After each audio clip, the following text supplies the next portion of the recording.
Hello, hello, hello, everyone. Hi. How is everyone doing today? I hope you guys are doing okay and are feeling all right today.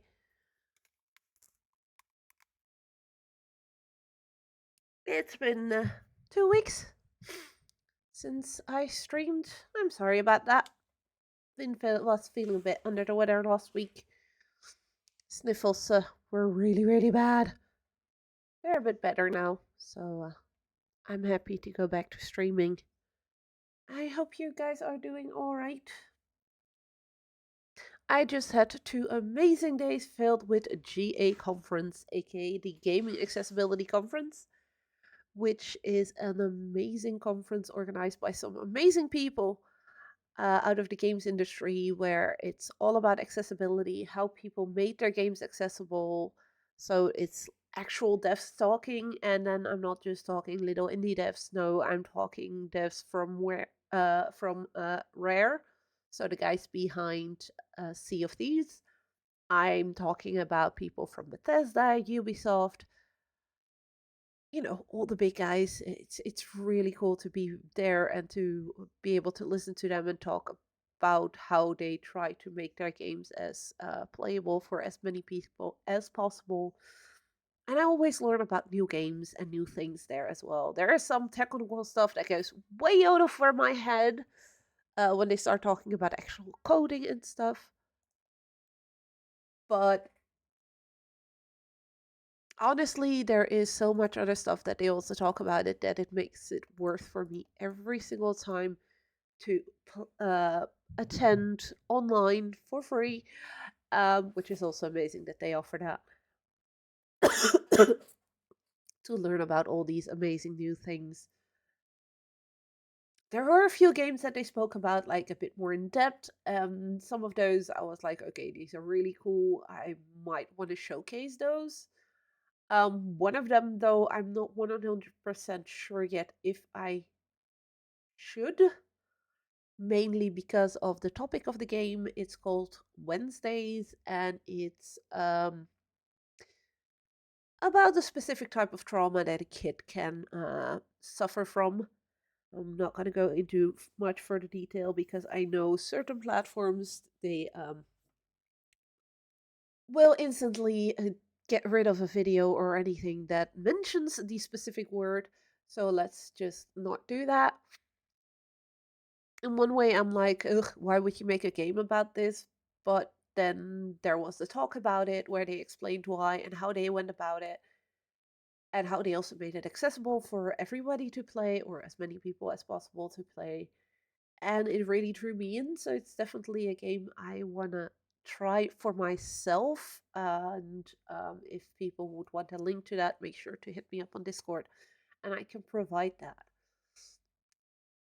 One of the other games that they spoke about in depth is called an unplayable game. Yes, that is literally the title of the game. And the talk itself started quite funny because the guy was like, yeah, I kind of had to lie on my Steam page to even be able to sell this game to people. Because if I would just put, like, this is what the game is, nobody would buy the game. Which already intrigued me right away. Like, why would you? Huh? What? Okay. Of course, the title, an unplayable game, is also quite intriguing. So I was like, okay, I need to look it up. The game is free. When I heard how long it is, I kind of understood why as well. But yeah, it's a fully free game, so you can just get it on Steam for free and try it yourself. And then the guy went into the whole why he made the game and what the intention of the game is. And I got it open on my screen right now, so I'll switch over the scene in a second. And the starting screen already also explains what the game is actually, and not what he put on its Steam page. Let's just put it this way. On the Steam page it says it's a Metroidvania. So, platformer, lots of jumping, 2D, that type of game. But yeah,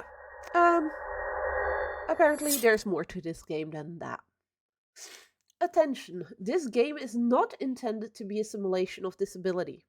Instead, it is meant to be a demonstration of how accessibility settings can increase playability, especially when a game cannot be played in the expected manner. I don't necessarily need the accessible font. He explained he put it in there for people with bad eyesight. It's not playable with no vision, so it's unfortunately not playable for blind people, but if you have low vision, it should still be playable. Let's click on continue and see where it goes from there. The main menu of this game contains a television set that is playing a constant static noise. If you are sensitive to repetitive noises, you may want to mute it before proceeding. I should be fine with that. And there is the TV. I'm quickly going to check something because I have a feeling I have no audio whatsoever coming through.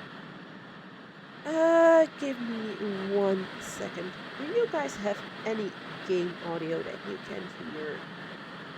I have a feeling that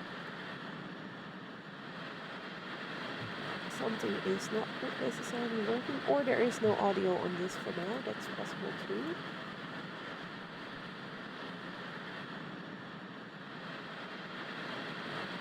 You guys have game audio. Okay, so then it's not a game issue, it's a my headset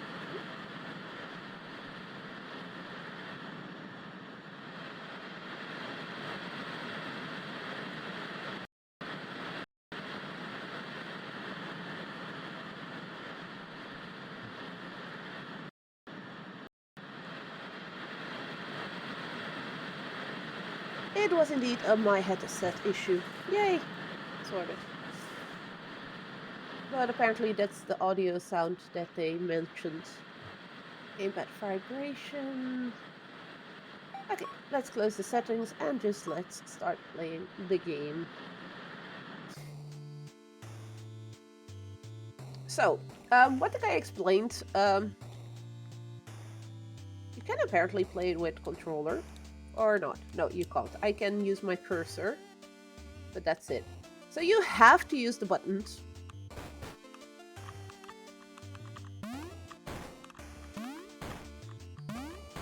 Oh, yeah, this is... So this is why he calls it an unplayable game. You can only play with your mouse. As in, you have to click the buttons. Meaning, you have to be really quick if you want to jump and move at the same time. This is so mean, but this is also so wonderful. So this is... yeah. As you guys can see, I cannot jump over this thing. Oh, wait, maybe? Okay, we can hold this button longer, but...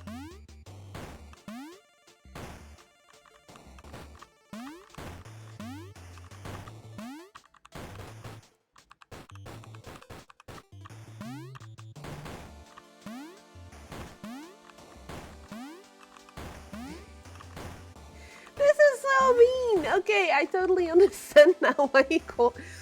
So this is indeed fully unplayable like this. If you want to prank somebody, this game is perfect for that. Plus, it's free, so you know. If you want to bug somebody with like something that is going to get frustrating really quickly, this is perfect. Now, the game has, besides normal settings, some accessibility settings as well. Here it also tells you like what your buttons are.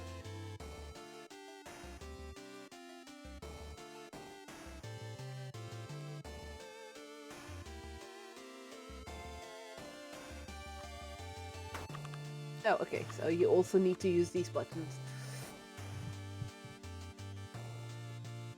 So you have 3 accessibility settings here. One is run hold to assist. One is jump hold to assist.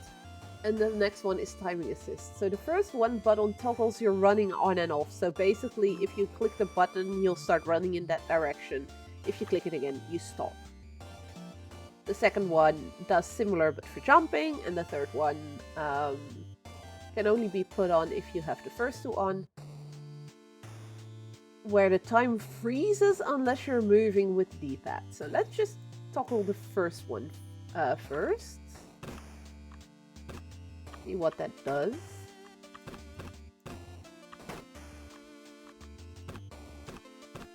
There we go.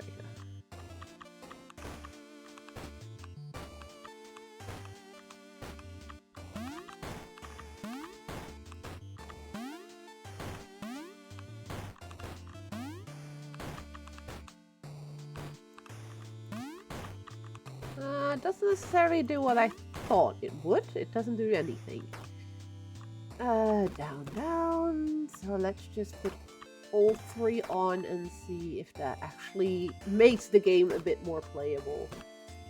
Look at that one.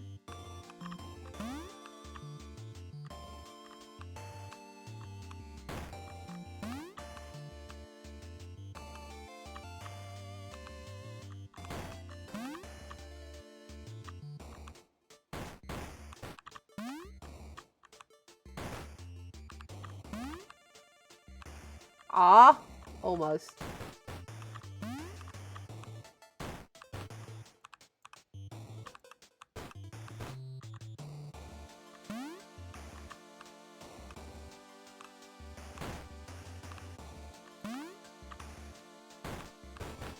And now it's actually playable.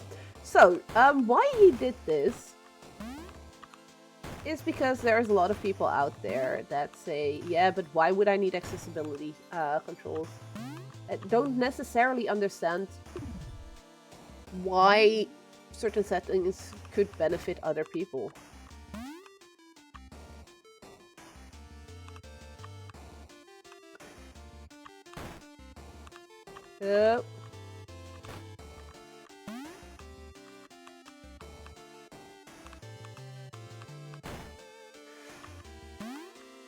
So what he basically is saying to those people, like, well, this is why. If certain settings are not present in a game, it just makes it so that for some people, a game is not going to be playable. And it's not because you don't necessarily need those settings that they shouldn't be incorporated in a game. It doesn't change anything for you. Then why would you be mad about certain settings being in a game? It's basically his way of thinking when it comes to these things. And I totally agree there. Okay, no, I wasn't meant to do that.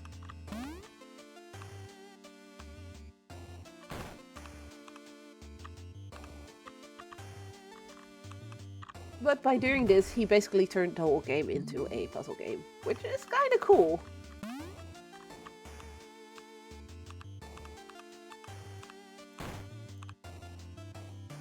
Because as those who know me know, I suck at jumping.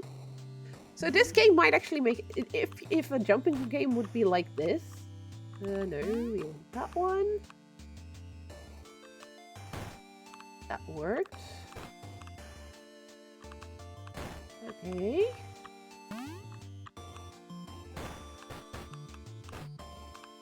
Oh, I just noticed something. Ew, that's not gonna work. So moving forward makes the arrow longer, meaning you are gonna run faster / have more momentum.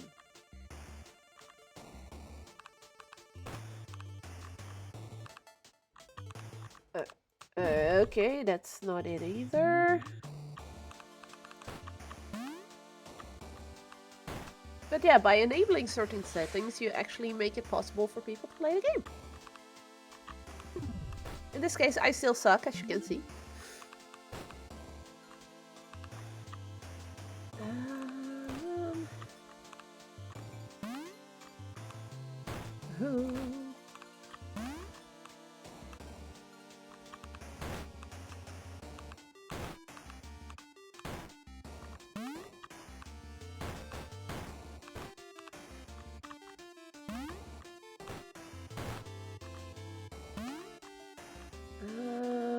not sure if I want to be running here. Jump right away again. Yes. I will. I should not. I should have jumped there. Jump and run. Let's see if that works. That does work. Jump again. Jump again.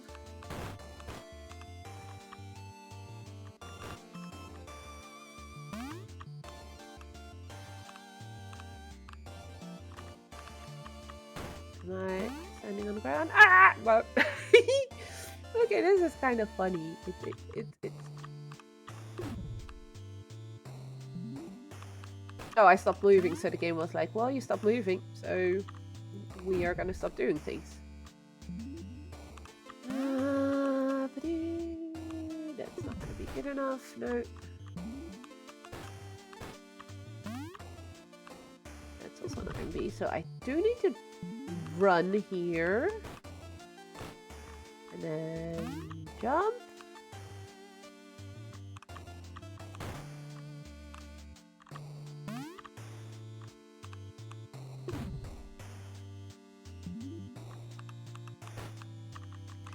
Wait, can I? No, I cannot.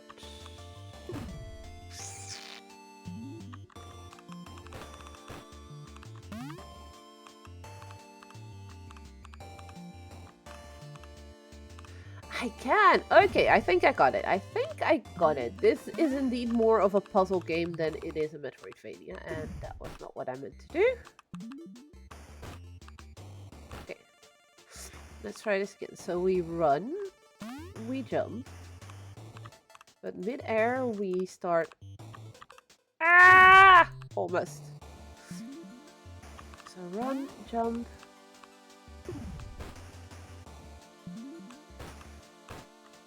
Run, jump, mid-air. That was too... This is very finicky.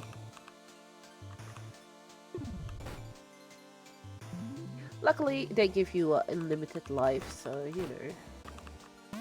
There's that.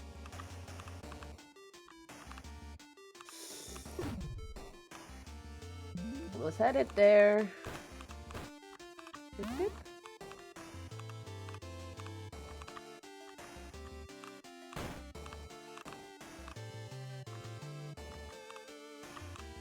Okay.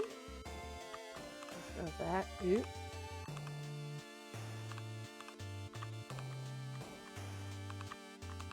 No! You really have to be careful with your momentum here.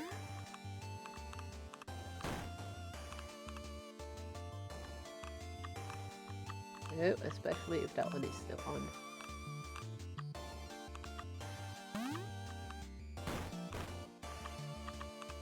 I'll that one off again.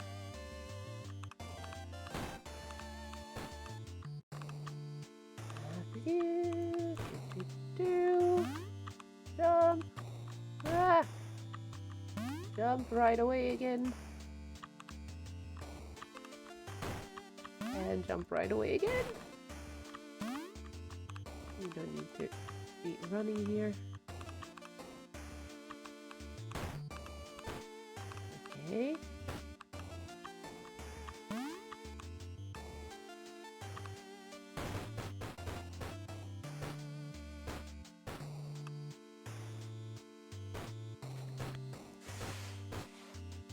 Yay!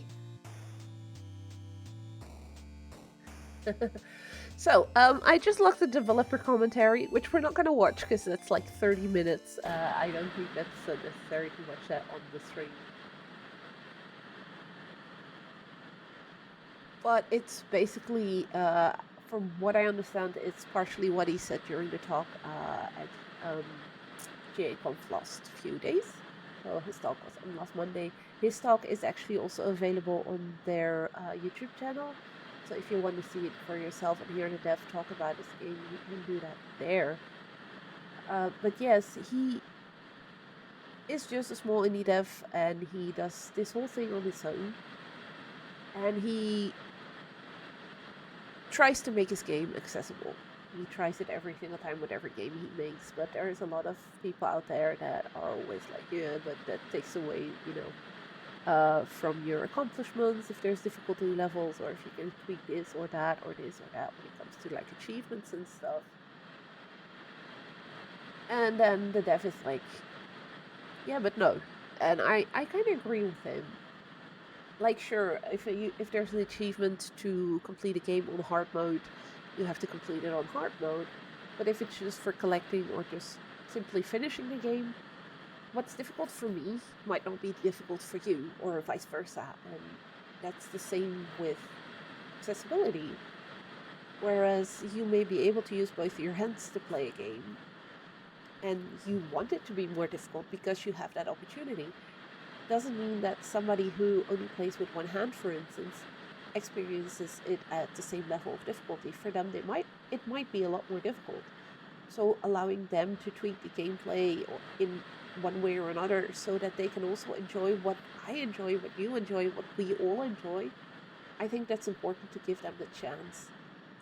With the volunteering that I do, I see so many people that have never been able to game. All of a sudden, they can now game.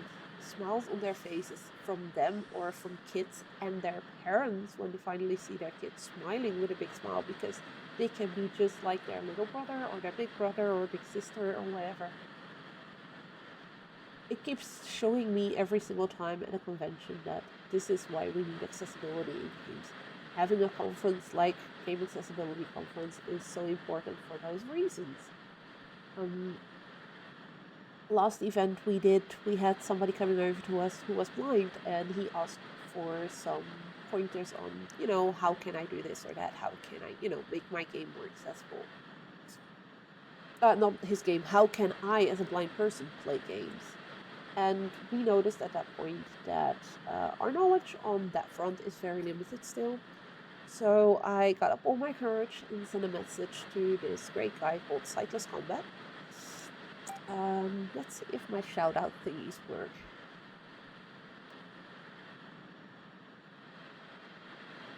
No, I just need to double check one thing, if it's with one or two T's, because I keep forgetting. I do believe I have the right name. Yes. Almost. Sightless Combat. Is it working? Ha, it's working. This guy is fully blind. He is an amazing accessibility advocate. He does a lot of consultancy for bigger studios.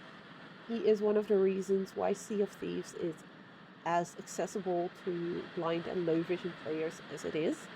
And I have a talk with him on Friday to learn all about what people need for a game to be playable as a blind or low vision player. And I'm really, really looking forward to being able to do this. Would not be possible without a conference like JConf, where you actually get to meet these people and connect with them. So I'm very happy about that. Looking forward to it. With that being said, that was an unplayable game. Like I said, it's very short, there's not much to it. But it does show that certain settings make a game playable or unplayable, and I think it's important that we have games that show that, even if they're short like this, and it's more of like a little commentary on how a lot of games are not accessible in any way, shape, or form. I still think it's important that there is something like this that actually exists. But for the rest of the stream, we are going to space, if everything wants to cooperate, that is.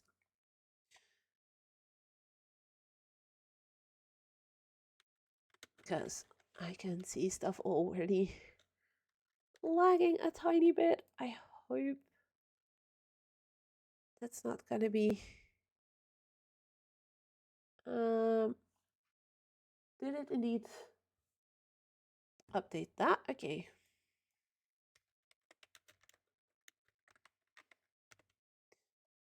Maybe change my title as well.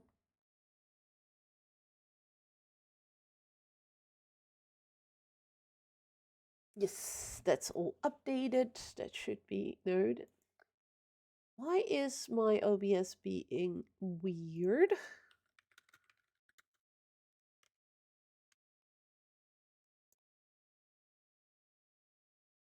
No, it should be correct. Okay.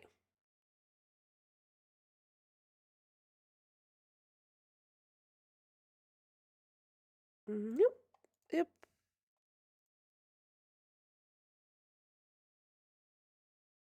And let's hope it's gonna work.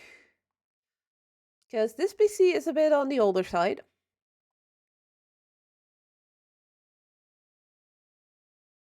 So it's not the fastest when it comes with starting up this game. But once it's started up, it should be fine. Because I've played through the game already once fully, well, half on this PC, half on my laptop.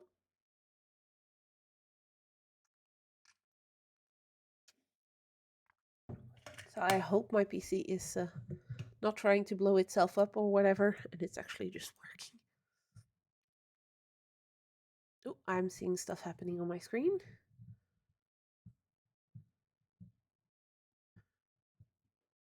That's always good. It seems to be starting up. It's just taking a little while. I see my little arrow, my cursor.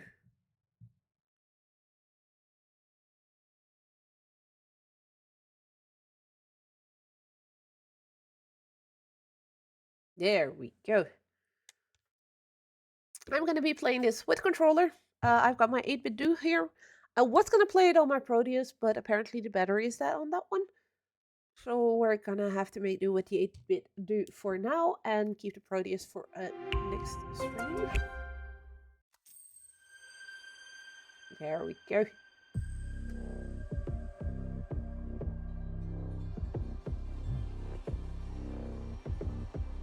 I love my captions trying to write Proteus and writing produce.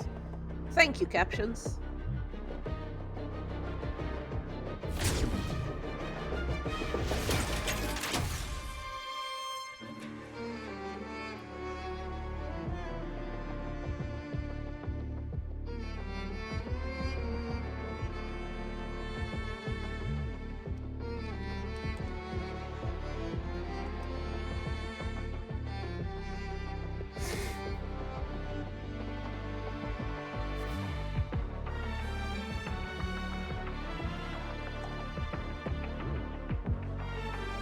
Let me just give me 1 second to check something.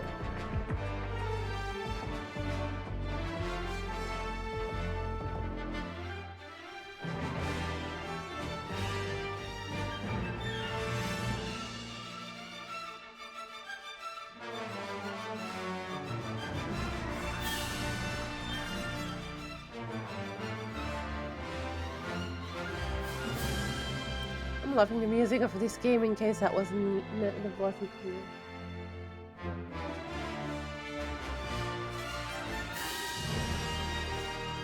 PC is struggling. That's not good.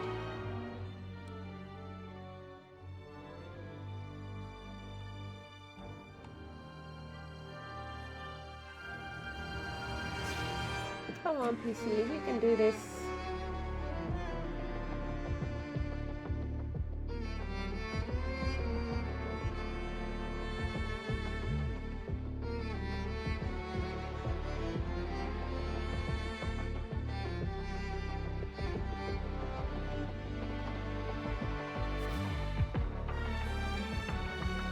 It's struggling really hard. This is not good.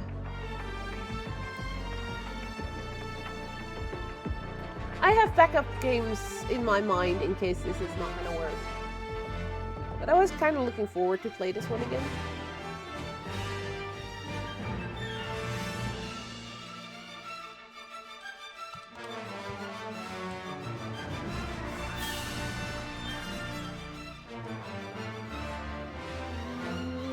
Okay, let me do...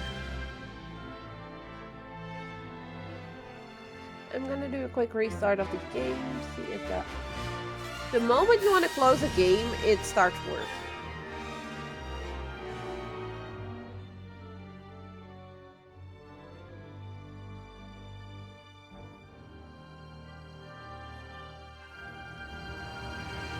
I think I'm crashing everything now.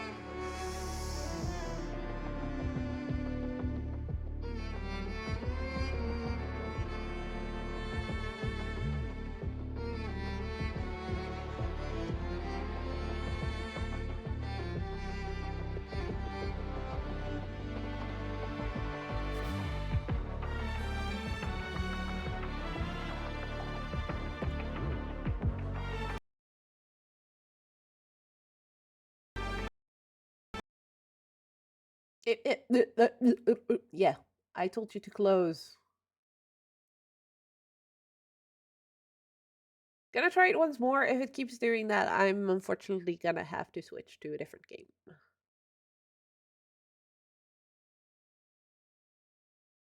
And then I have two other options.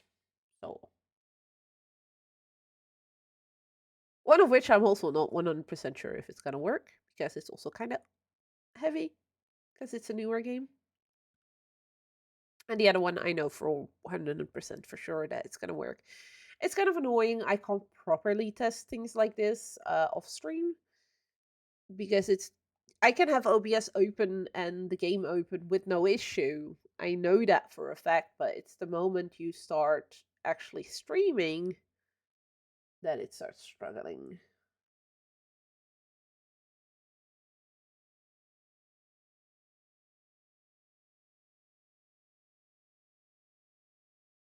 But hey, at least the captions seem to keep working.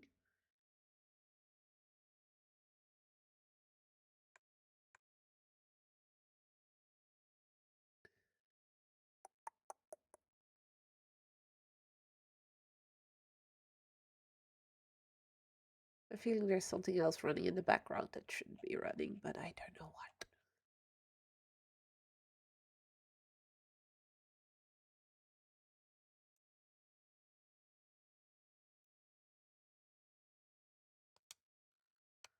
Press X to skip.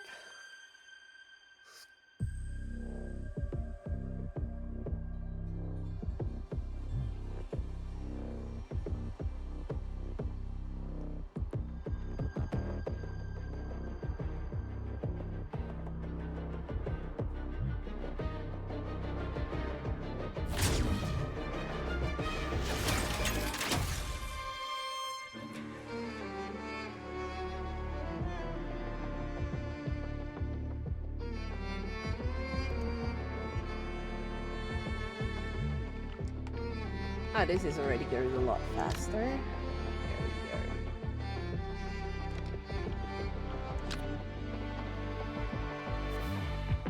Okay, so yeah, that's all my old saves. Yes, I'm sure I want to start a new game. That's why we're here. Not to continue my almost finished playthrough. So on the other playthrough, I still have the DLCs to go, and that's about it.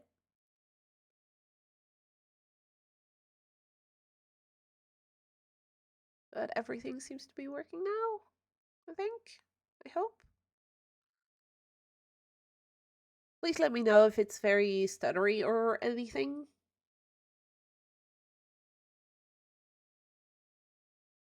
I believe it's mostly going to be loading screens that are going to be an issue.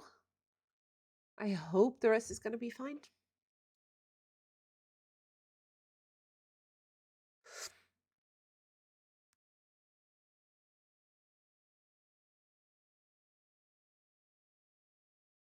But for those not familiar with Star Wars, I think there's very few people who are not really familiar with Star Wars. Star Wars Outlaws is a game that came out a year and a half, 2 years ago, something like that.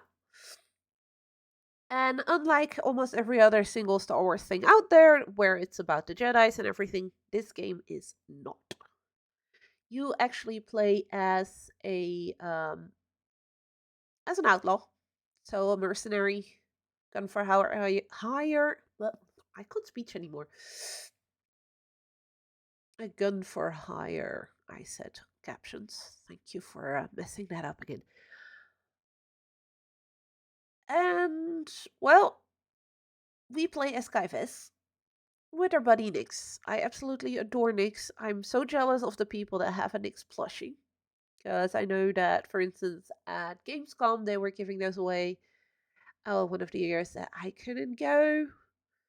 So I'm kind of miffed about that because I would have loved to have one. Because Nyx is just absolutely adorable. And you guys will get to meet it once the game actually, you know, loads in. Would be nice if it does that. But yeah, we'll be playing as Skyvess, who is a gun for hire. And we're gonna have some really nice job to do. There is not really much Jedi stuff in this game, if at all.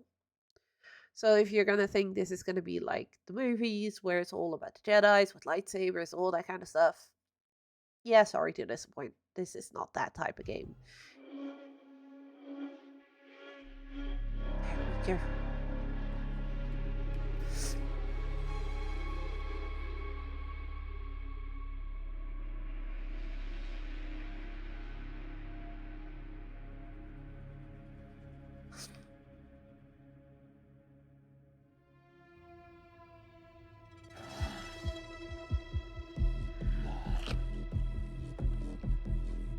Hungry?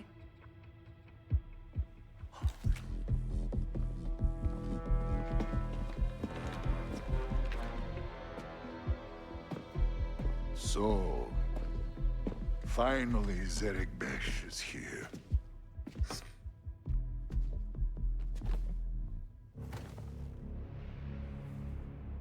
Each of you represents some of the most powerful criminal organizations in the galaxy. Pikes, Crimson Dawn, Huts. It's a golden age for the underworld. The Empire's little Death Star gets blown to pieces and the law is distracted by a rebellion that won't quit. It's an opportunity to make millions. But, to my surprise, one of you sends a spy into my own house when I thought we all could share this feast. Enough, Sliro. I didn't come all this way to listen to lies, while your Zerek Besh rats skim off our spice lanes.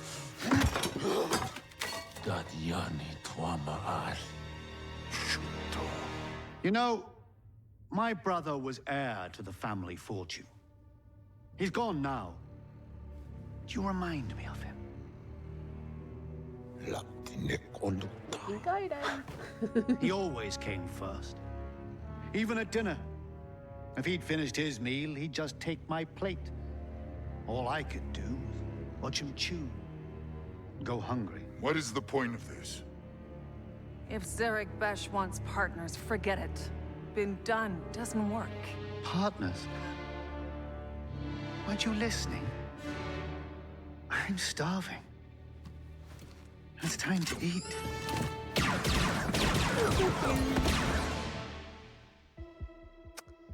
And that's all of them gone. And there he is, little Nyx. He is so absolutely adorable. I know, buddy. Just give me a minute. And it's Skyvis, the character we'll be playing as. This'll work, right?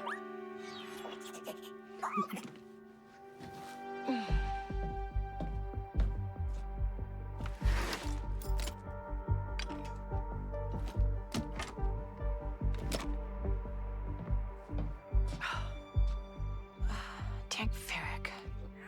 Where is it? Thank Ferric. I love it as a good alternative to get you some Dog food.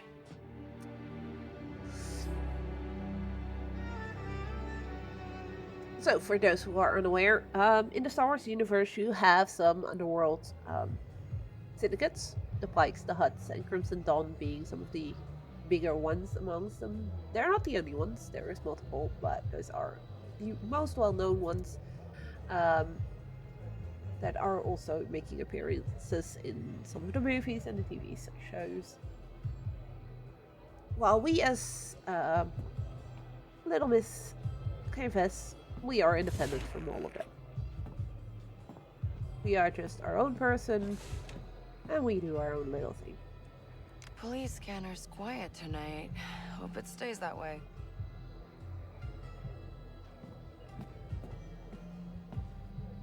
Ugh, we need some real food. Great data pad. Where's the money? Kai, we had a deal. Getting the police to drop the case wasn't cheap, but you've shown nothing for it. I've checked with every fence in the workers' district, but they say you've got nothing but debts. Well, it's time to pay them, or things will get messy. You've got 3 days. Sneem.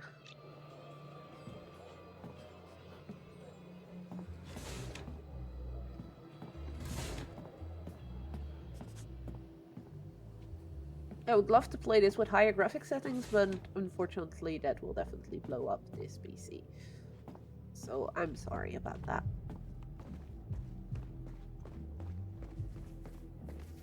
I do want to check one thing real quick.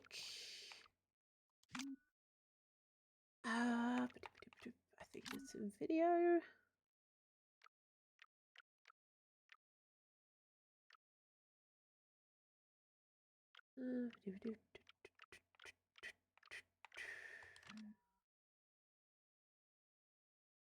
Where is that?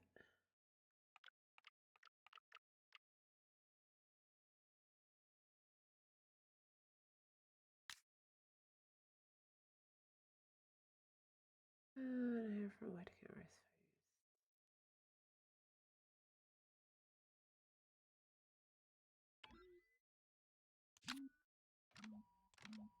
See if this helps. But yeah, as you guys could see, I'm playing on those settings here on a 1060 NVIDIA card. So yeah, there's that. We are currently in a place called Canto Bight, which is a bit like You're leaving a lot of money. it's filled with table. casinos, Don't know gambling the crew? parlors, all Don't that let kind of it. stuff. If you change your mind, let me know.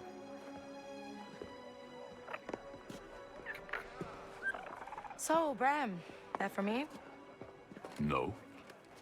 But this is. Ah, my data spike. Yeah, and it's broken. Some scrap rat was selling it in the square. Says he found it in Sixth Kin turf.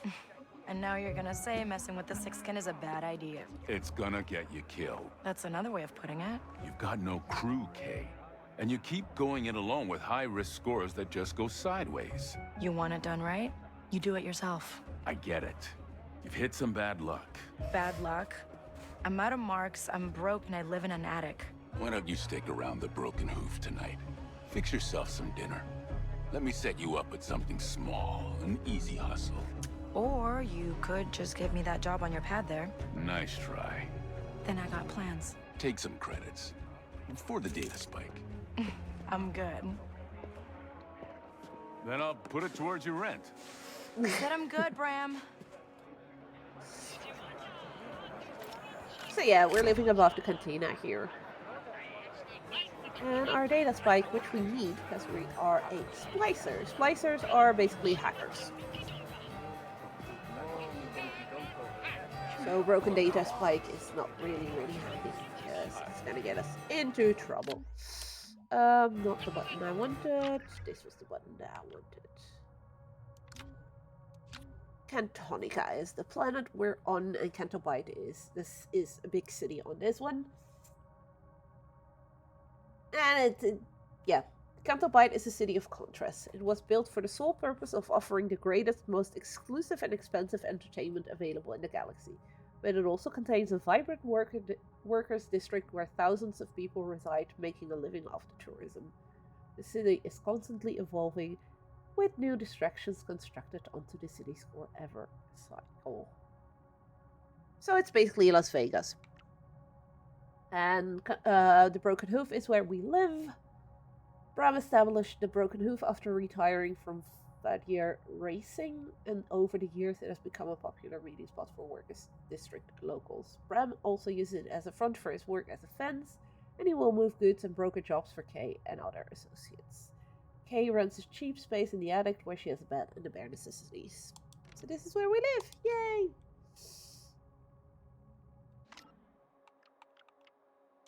And currently we have one quest item, and that's it. We don't really have anything. We have a little bit of credits. We have some cute clothes, which I can technically already change, but I'm not gonna do that. Because this key was given to me through accessible gaming by Ubisoft. I'm still working on my review. I swear, Kevin, it's coming. Part of the reason why I'm playing it is to make sure I have not forgotten some things. The racing that was mentioned just now, the Fatia racing, is racing on those creatures. So it's basically like the horse races that we have down here on Earth.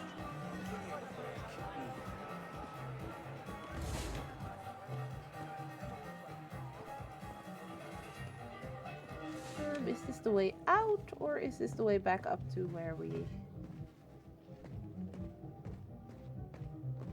live?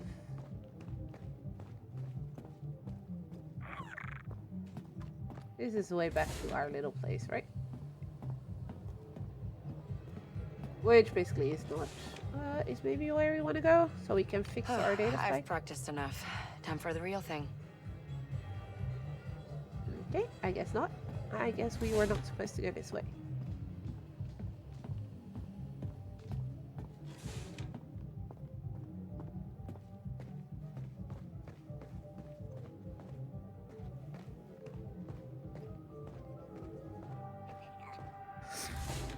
Okay, I need to put the depth of view back to what it was.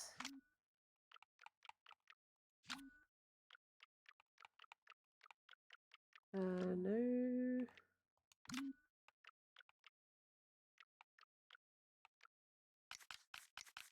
Can we please have motion blur off?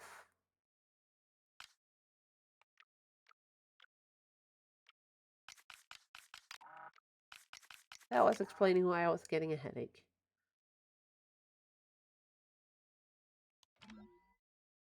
Light changes, keep changes.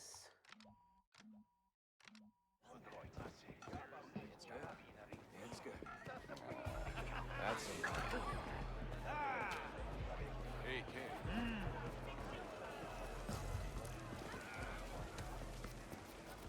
Let's talk here for a sec, because we need the Smells a food. little heavy on the bunta spice. Want me to taste that for you? Forget it, Kay. I don't care what Bram says. Go freeload somewhere else.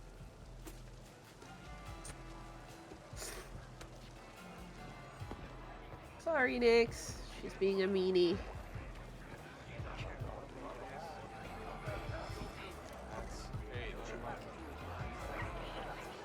Actually, we have another door over here, so let's just go and see outside.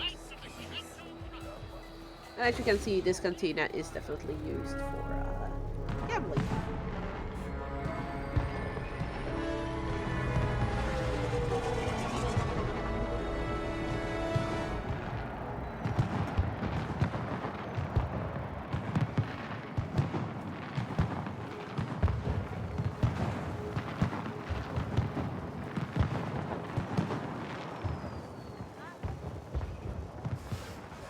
Beginnings, open journal. How about you give me this one? Alright, repair the data spike at Prebond's shop. Everyone in Cantabite will be focused on the Kanto Cup race, which is the perfect time for a job. Kai knows that the Six Skin keep identity cards in their safe at Club Tarsus. She will need one to finally hitch a ride off-world. So, we need to fix our data spike first. Let's see Preben. Then we break into Club Tarsus and steal the forged identity cards from their safe. With any luck, we'll get us on a shuttle to the core worlds.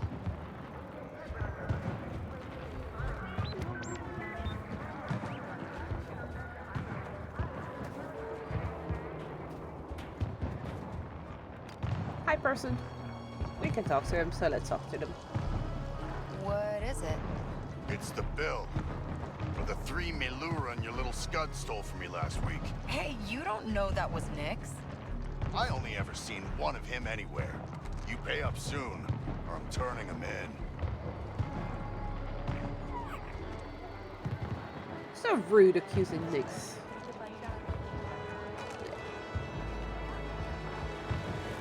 Huh. All the merchants are out for the Kanto Cup.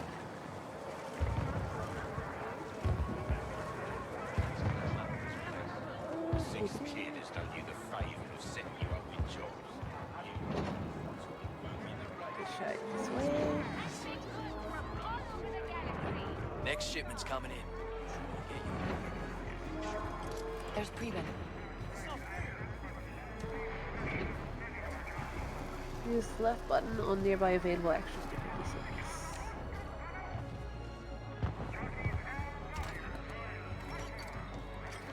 Hey, get him. Nice lift, Nix. Thank you. Got some free credits right there.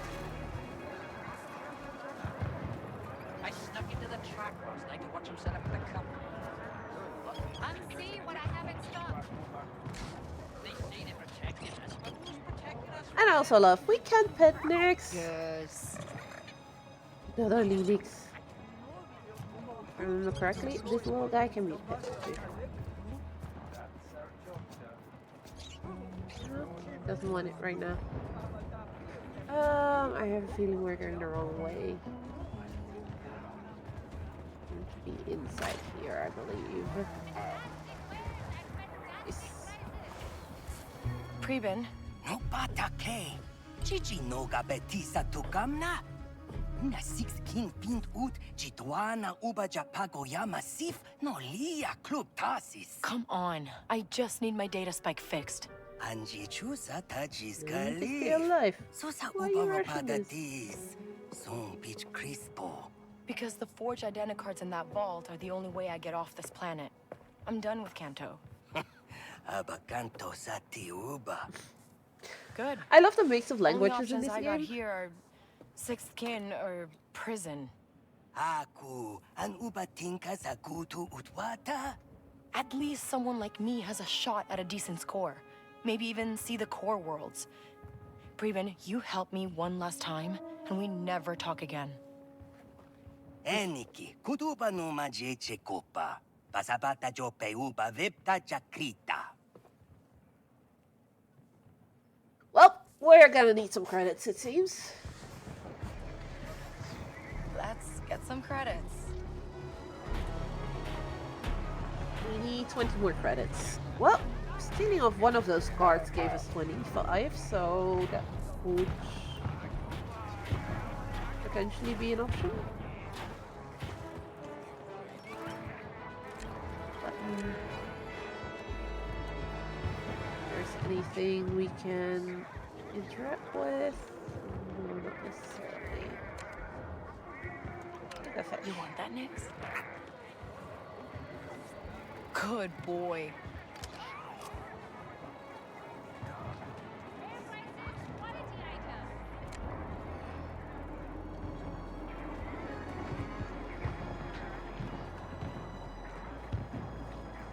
So we just need to make sure. Nix, There, we have another person to steal from. That button again. Thank you. Okay, let's go see Preben. And that's the credits we need. That's how easy it is in this game to get credits. You want a little scratch, Nix? Oh, the game wants me to actually pet him. What? More free credits. The game was just explaining in the tutorial thingy on screen, hey, you can pet Nix. But I already showed that. Okay, let's go back to Preben.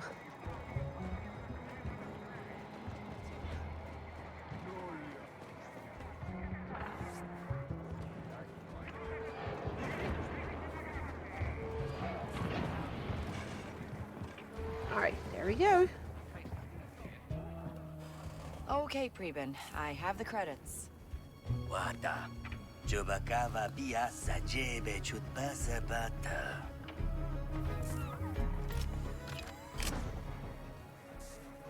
There we go, and the data spike is in our hair right now.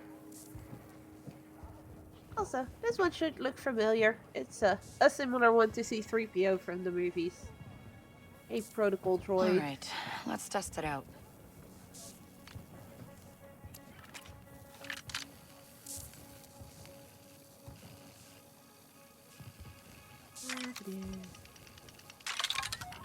Ha! Works just fine.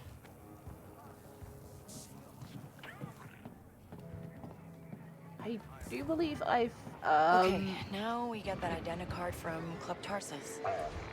They're our ticket out of here next, and then before you know it, we're rich. There you go. I do believe I have a setting off when it comes to the lockpicking, because lockpicking is a very annoying puzzle thing.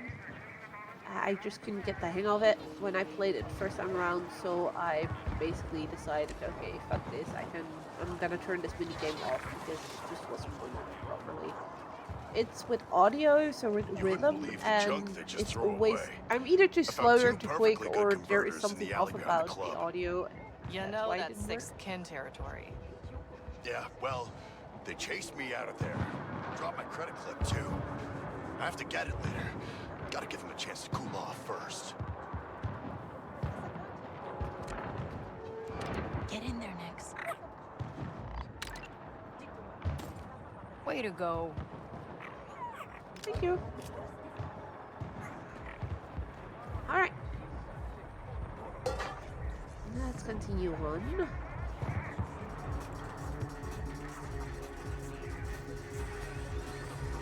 There's some arcade things we can actually play on here. I can do that while the ad plays. That way the people that are suffering through the ads won't miss a thing. Person, go away. I want to play this game. Let's take a breather, Nix.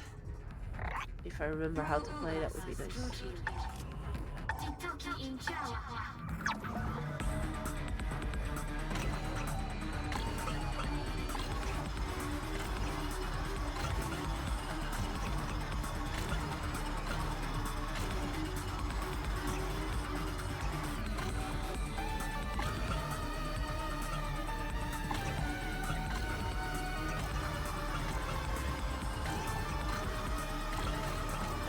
Ow.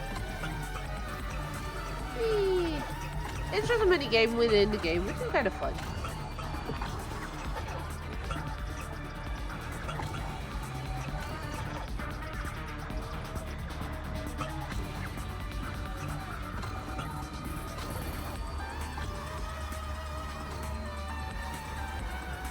Focus. Ow. We're almost dead. No!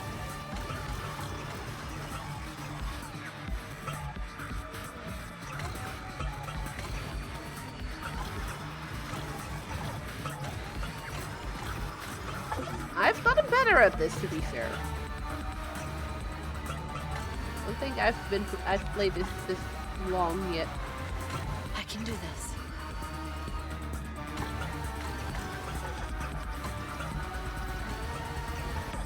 Ow.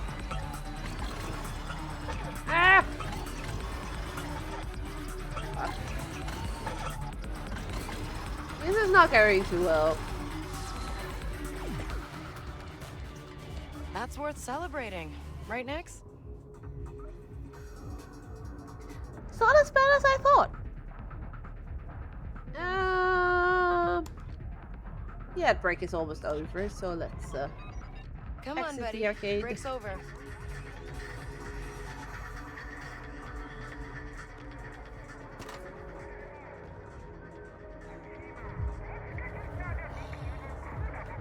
And welcome back for those who just had to suffer through the ads. Hi, person. Busy night? You're not getting in, Kay. Club's already got enough rats. Really funny. So rude calling us a rat. Come on, Nix. I am. We'll quickly find our gonna own do- way in. So we're not getting in through there, that's for sure.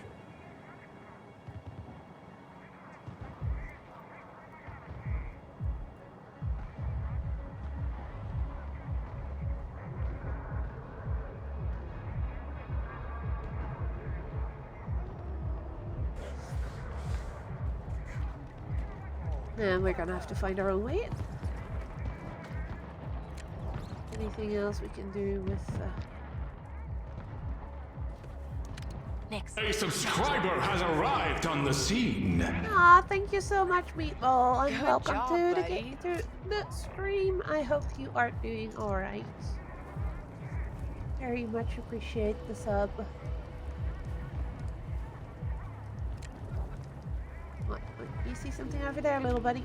I don't think there's anything else you can yoink for me, unfortunately, here. Can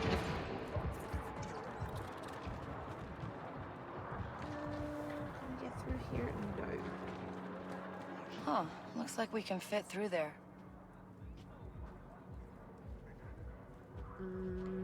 Wait. Which button allowed me to crouch again? That was the crouch button. There you go. Land speeders. Okay. No going back now. And let's use our little data spike that we just fixed. So normally, you have to listen to the rhythmic pattern and press the right trigger in sync with every beat in a loop. And while you're doing this, you can still peek left and right to make sure that nobody's seeing what you're doing. I actually changed the difficulty on this by actually disabling this, because I could do really well for like half a minute and then miss one beat and then you have to start all over. So I had locks where I was literally just doing it for 2 minutes over and over and over again, and that got just so annoying.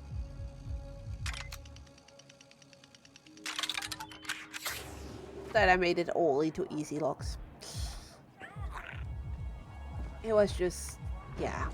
I'm sorry, I know that's not the way it's meant to be played, blah blah blah, but it's one of those accessibility settings that I personally appreciate a lot, because it makes it a lot more enjoyable for me to play it. Alright, jump up.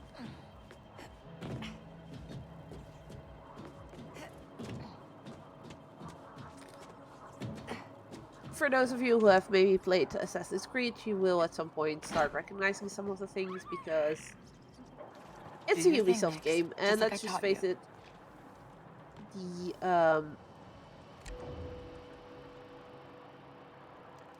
It's showtime, buddy. most of their games are basically the same. Come on, buddy. Press the button. Oh, wait. Nice job, Nix. Hit that button for me, Nix. And this is why we have our little buddy with us. He deserves a pet for that. Come here.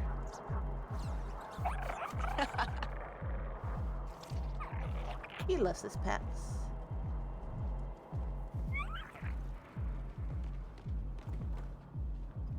And we can now also just close the door behind us again, so that people don't know the door was opened.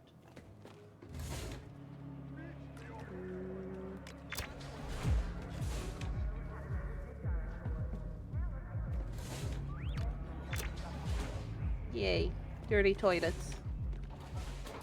That's what we all want to see in a game, right? Here we are. Let's just pretend like we belong At the here. casino tonight. She's got a father racing in the cup. You been to the casino? No?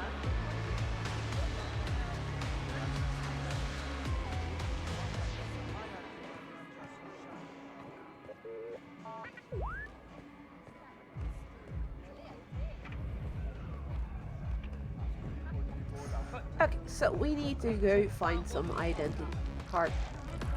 Act casual. In the office. Come here all the time.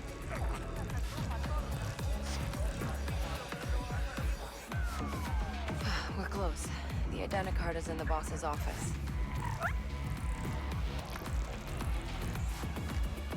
Let's just go lean for a little bit and see what we can see and hear what we can hear.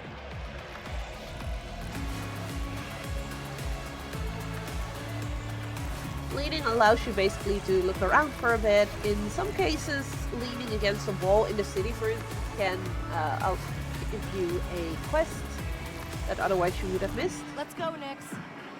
Because unlike a Bethesda game where you walk into a city and you instantly have your quest log full of quests, here you actually, for most of them, have to talk to people or even just listen to people to even get them in your quest log, which is a pretty cool thing because it allows you to ignore a lot of side quests if you want to, or you could try and find every single spot where you can lean or whatever to find every single quest that this game has to offer. And from what I've noticed so far, there's quite a few.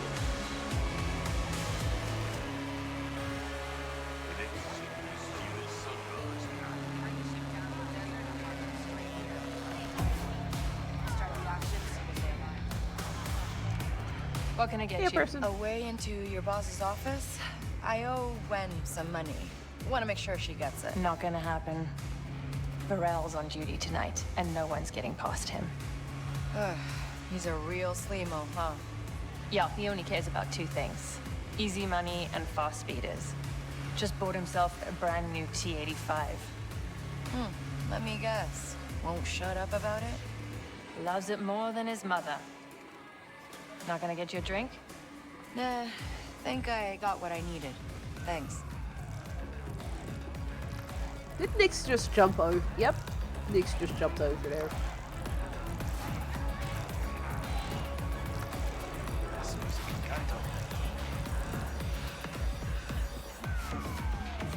Keycard for the storage room. Preven's plan said the vents in there lead to the office. Oh, that's another way we could go into the office, I guess.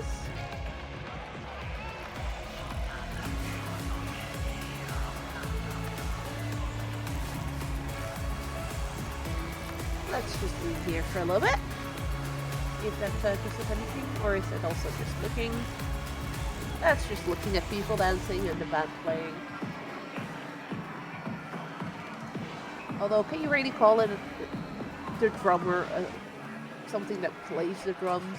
It looks very much like it's just some sticks that are attached to something. But I do appreciate the attention that they put into this game when it comes to the details of basically Next, let's go. Star Wars universe. And it's also a game that feels sort of alive and not just empty. Hey, so, I'm Kay, and you're gonna let me through. You're not on the list. Oh, my friend Preven put me on the list. Preben should have paid more.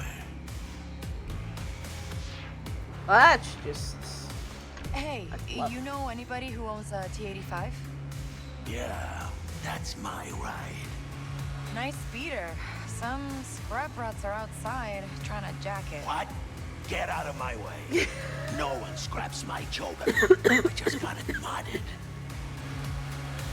Bye! And that's how you get rid of the bouncer, apparently. That's an option you only get from talking to the person at the bar, I'm gonna guess. I'm pretty sure that when I played this the first time around, I used the keycard that I found.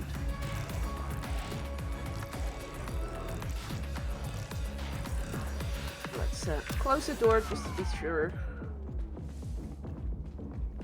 Let's clear that there's somebody, you know, snooping here. The other one would have gotten me out of this vent over here, I'm gonna guess.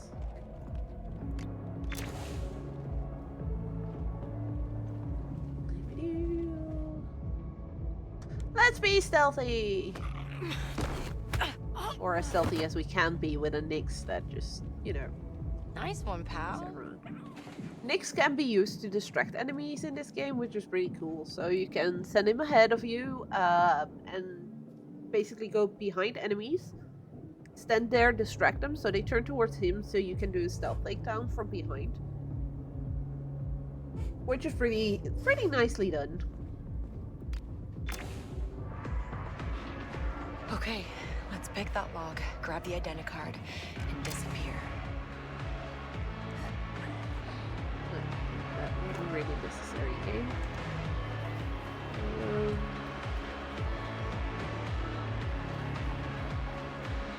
because this is the door we need to get into.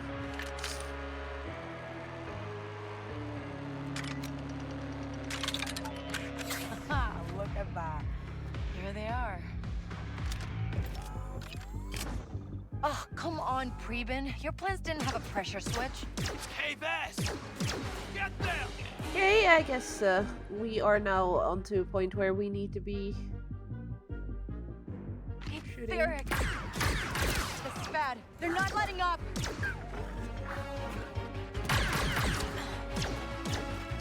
Get him! Okay, I'm gonna have to do this now.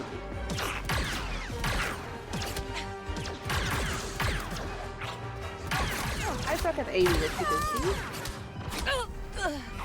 I was pressing the button to heal. Okay, this is gonna get interesting. Because this game is gonna require me to use the triggers a lot, which are these two buttons up here. Which on this controller, for some games it works really well, for some games it takes some getting used to. So let's see how it goes. Oh, come on, Preben. Your plans didn't have a pressure switch. It's K-Bass! This is bad. Whoa! You won't live through this. Sure about that. Nyx, go grab that back the vial. Back to Nyx. Back the vials are basically healing potions for this game. And the fact I can have him just go grabbing it for me is pretty handy. I can't have more of them in my inventory right now. I'm full up. Okay, we gotta get out of here. You think?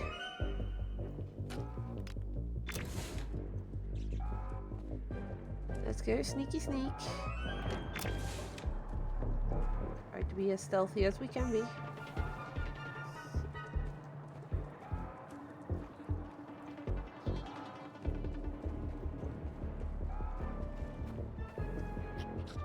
It wasn't supposed to go down this way. What have I done? You're asking me? I mean, I just did what I was supposed to do. Let's help you get out. Alright, let's see, where does this lead us? Is this something we can use? Oh, there's a fly here. Great. Sorry, plastic!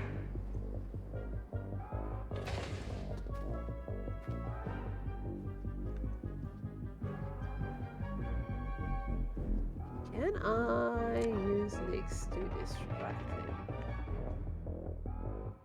Can.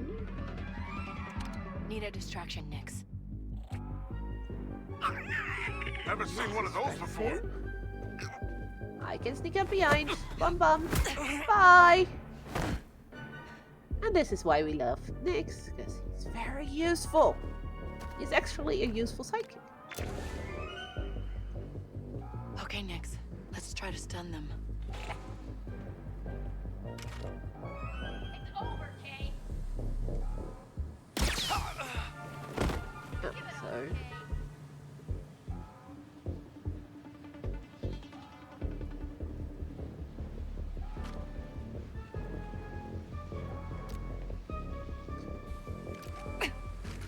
I was pressing.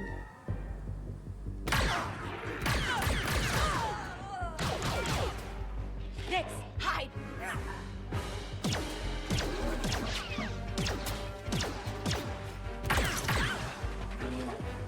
Now there was one more.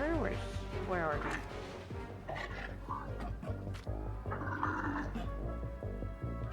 We're in the clear, Nyx.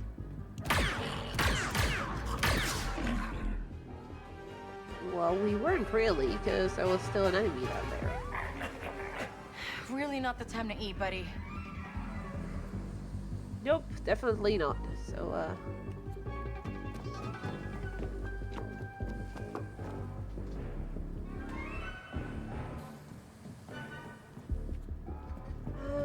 where do we go? I see maybe we can go underneath there. I think that's the way we need to go.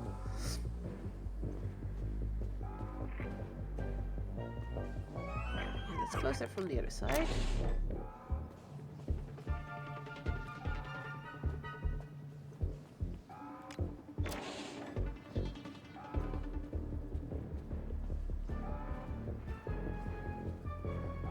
What are we gonna do, Nix? I never counted on getting caught. Okay, let's open the vent.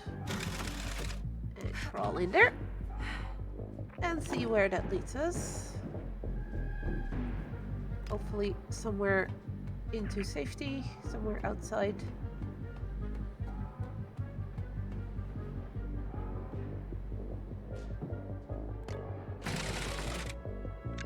Does lead us outside. Is it safety? Okay, we got the identicard. The hook. We'll be safe there. We lay low for a while. We don't leave the attic. Yeah. Yeah, I'm pretty sure that's not gonna work. I mean, my gamer senses tell me that's not gonna work. Yep, stay up here.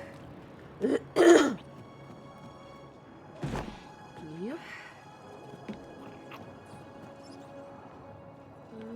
Can we go further up here? Or is the only way down? The only way is down. Okay.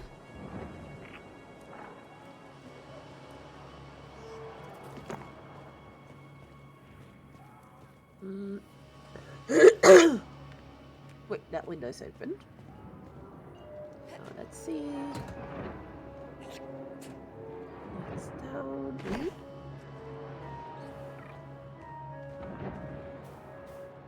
So we need to get back to the hoof. Yeah, we're not.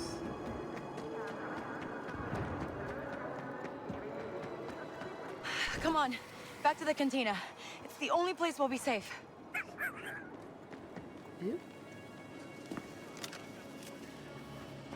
Never know where we can meet. Where No, we'll Bram. meet this. Good. That's a conversation I don't need. And let's go to our room as the game is instructing us to do. Wait.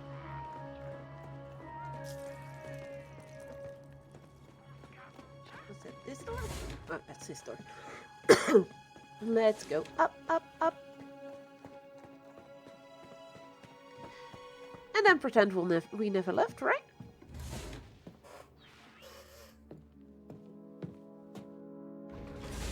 Bram, I don't want to talk about it. You thought you could just walk in there and steal the most valuable scan docs in Kanto. I told you, Kay. Six kin will have your head. Hey, Ben! We know you're here. Let's make this easy. You say nothing. You do nothing. We do have a handy room, like, straight above the bar. No. Come on! She's not here. Liar. You think I want my bar blasted up like this? I'm done with that kid. In fact, I'll help you find her. Hey, I think she's out here. No. You'd slow us down. Let's go! So rude.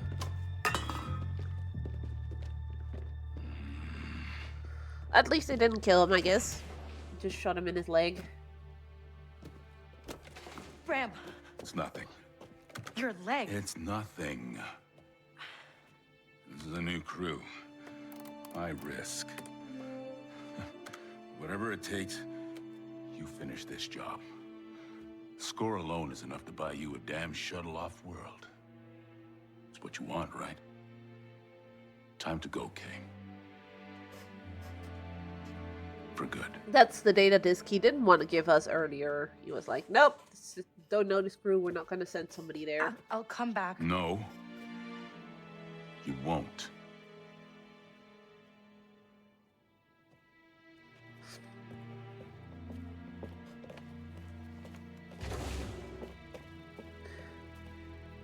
Alright, we just scored our first real job. But we also need to be careful because Six Skin is Skin's not all happy over with the us place. at all. We can't let them whatsoever. see us, Nix.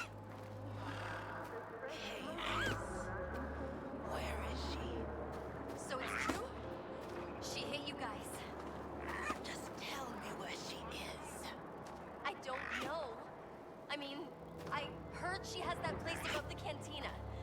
You see her, you come straight to us. Yes, Nix. I just wanted to listen into the conversation over there. Nix will sometimes help you in this game to find items. He can be sent to open up doors for you or vents that you normally wouldn't be able to open to. So, it's pretty handy. And as I said before, it's nice to see them having added a sidekick that is actually useful. Because in a lot of games where you have sidekicks like this, they're just not really useful.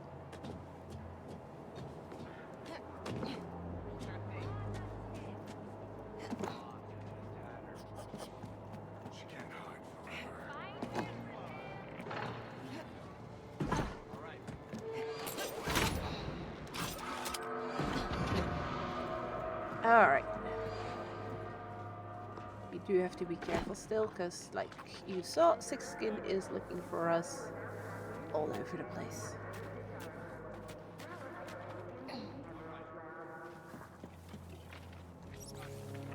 Prevent! We know you helped Kate. Open up! They caught up with Preben. I guess I'm not the only one who needs to get off of Kanto. Okay, Bram's datapad said the contact's name is Denian. They should be just ahead.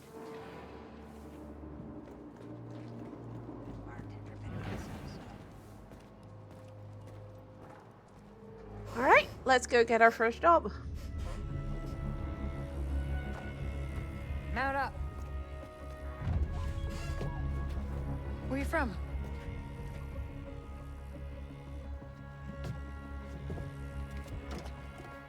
Uh-oh. Game. It was stuttering on my end for a bit as well, so I don't think that's very It's this old PC. I'm already happy I get to play this game. But it would be nice to have a better PC for this, to be fair. Because the graphics of this game on my laptop are so much better already. But I never get to see it like this. Looks like a fun town. You're not from here. Who's the Mark? The boss named Slero. Runs a syndicate called Zarek Besh. They're new, they're rich, and rumor has it they've got the underworld scared. Which means security. Enough. But a fortune for us if you can get to his vault. Password override. You and your little friend there better be as good as Bram says.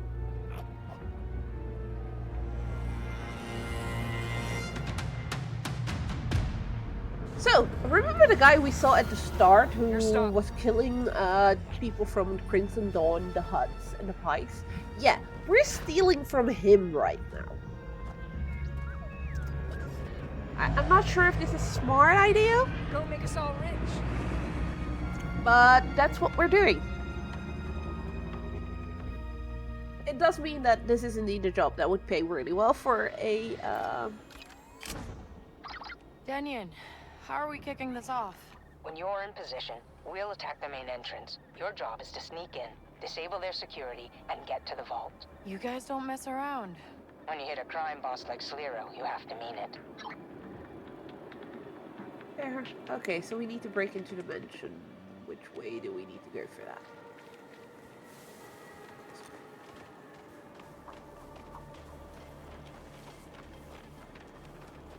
I guess we're going to the end of the canyon, and from there we'll see where we need to go.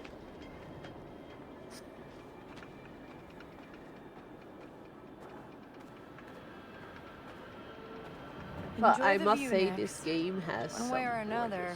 It's the last time we're gonna see it. Hope Bram's okay. Taught me so much. And look how I paid him back. It's really cool. This game actually has a screenshot mode, so you can make some really cool screenshots here. There's a robot down there with a crane on his back walking around, probably construction worker. There's another robot similar to it over there. I don't know if you guys can see my little cursor. Yeah, you can. And then over there you got the giant casino, which is basically where we're going. And it's also now explaining us that besides our databank with all the lore, we also are going to be unlocking abilities throughout this game. How do you do this? You do this by meeting experts, Bram being the first one we've met. And by doing certain tasks, like completing certain kill streaks or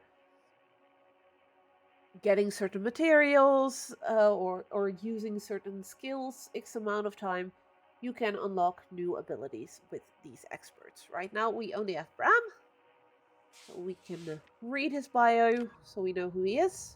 Bram Shano is the owner of the Broken Hoof and Canto Bites Worker District and has looked after Kay for years with free meals and an attic to sleep in. Aside from bartending, Bram is also a broker for illegal jobs, finding work for Kay as well as other thieves and grifters. Despite his gruff exterior, he deeply cares for Kay and wants her to learn from her own mistake. But he is, because we have him unlocked, we have Cantina Brawling. It's basically melee attacks by pressing X, and repeatedly doing that will give you a finisher. And also the lockpicking we got because we unlocked him. These are some stuff we can still unlock. So fast talk, for instance, if I perform 3 stealth takedowns on distracted enemies, meaning distract them first with a little buddy, Nyx, and then take them down. If I do that 3 times, we'll unlock this. And also defeat enemies with melee attacks 5 times. So those are the 2 conditions to unlock fast talk. And there is a whole bunch of other things like this. The armored undershirt. Like you see, we need iron weave and coarse weave for it. And there is a hint we can unlock. Which, according to what it says there, look out for tailors in cities and settlements, although this specific part will be impossible to find in Canterbury. And we also have meet different merchants and spend credits at those for a I know someone ability, which allows you to see and fulfill personal requests, find merchants with these requests to find new opportunities. That will basically unlock more quests. The undershirt gives us more health. The fast stalking means we can actually show ourselves, talk a bit to distract them, and then kill them, which is pretty cool. And the keep talking is basically the same, but it will then affect every single enemy around you, not just one single one. And it has a medium radius.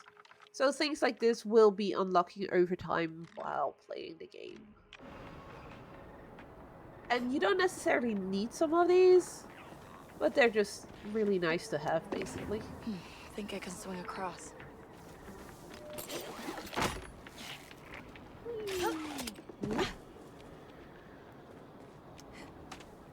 I'm up. Hang on to me, Nyx. We gotta climb.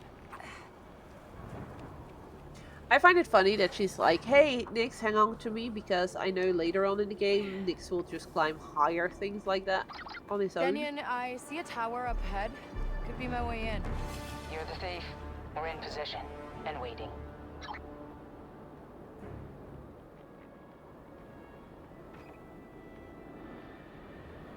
Okay, so let's see.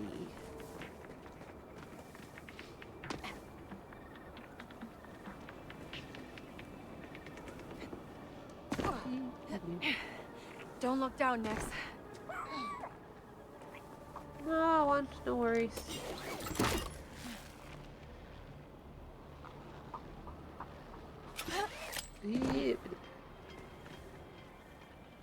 I am very happy though that fall damage isn't really a thing here. Because, well... Kenyon, I'm looking at the mansion. Exactly how rich is this Sliro guy? He's top 5 Outer Rim for sure. Sliro built Zarek Besh from the ground up. And that ain't cheap. It's his own personal criminal empire. Other than that, nobody knows anything about him. You sure know how to pick a mark. Ah! You want to get rich? Fuck. Dank Varric.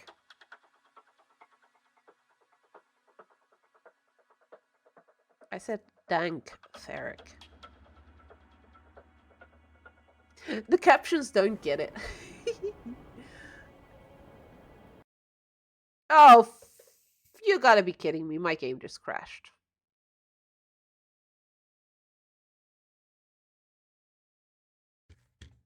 You gotta be freaking kidding me. No. I have no clue where it auto-saved last time.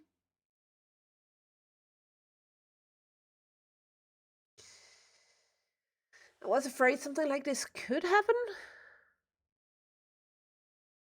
Because of this game being a bit heavier and on this PC. So while this restarts, I'm quickly gonna turn on one more light because I'm annoyed by something.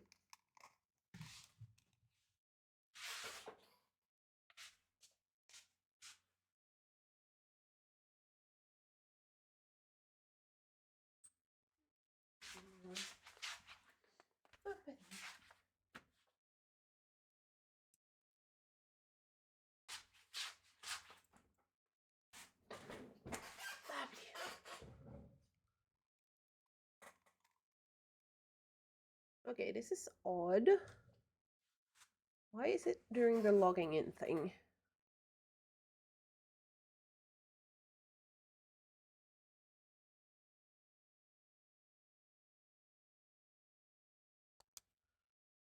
Okay, let's skip all that.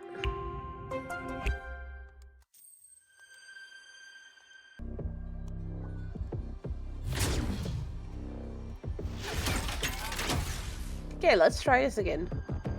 Depending on how far it set me back, I'll just continue playing. I really hope it didn't put me back too far.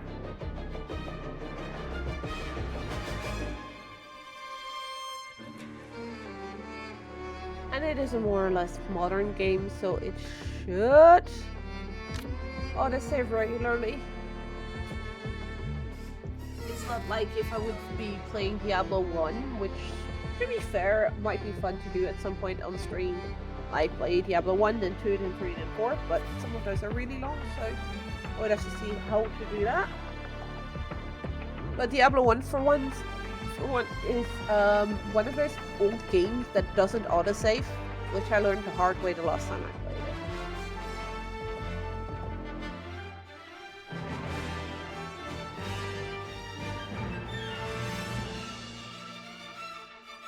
Because I had been playing for like an hour or two, and then I closed the game thinking, I'll continue playing tomorrow, and I came back to the game the next day, and well,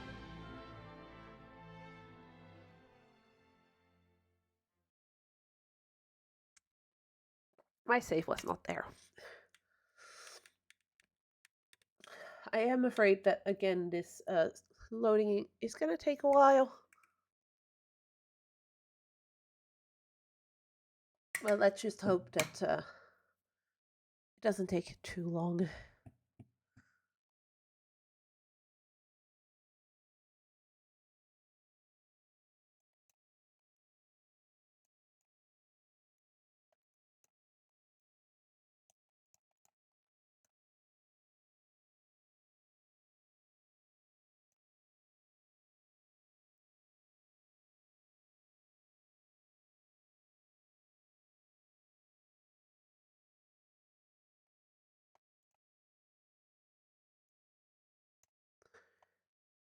It seems it didn't put us back too far. Oh, that's actually not too bad. Luckily for us. Okay. Do I need to go up or yeah, it does seem to suggest I need to go up here.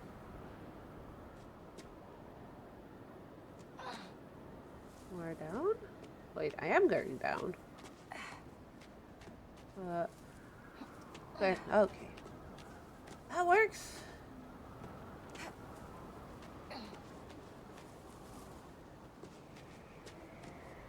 And This seems a safe place to go down. We are gonna try and get in through that tower, if I understood correctly.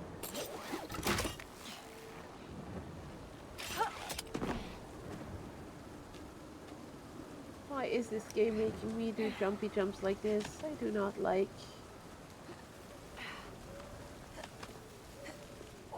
Eight. And once more.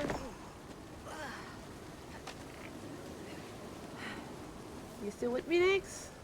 Yes, you are. Okay. Guess we found our way in. Kanto really does look a lot different from up here, huh, Nix? Can't believe we might finally leave this place. It looks gorgeous. And this is on low settings. Imagine what this game looks like when you can actually play this on high settings. Okay, Denyon. I'm in position. Starting the fireworks. Get inside. Oh! I'll get the alarm! I bet you can see that coming across Kanto. This way! Start looking! So they are distracting most of the guards. Not all of them, but most of them. So now we are gonna try and...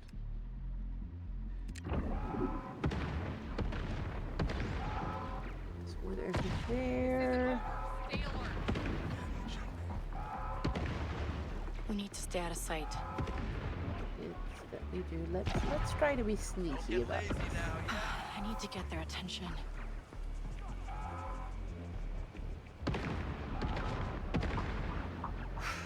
Oh, nicest place we've ever robbed, huh?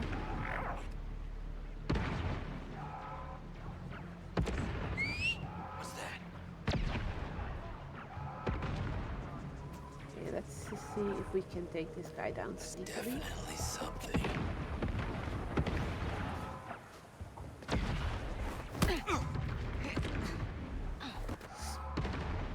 Okay. One of them gone.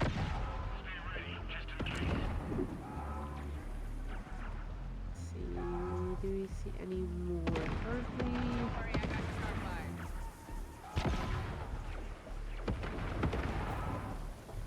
There's one over there.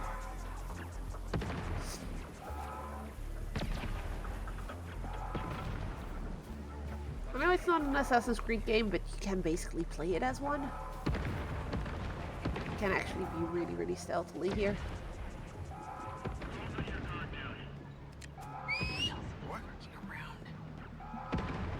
Hope only one of them heard this. Found nothing. Weird. Bye, guy.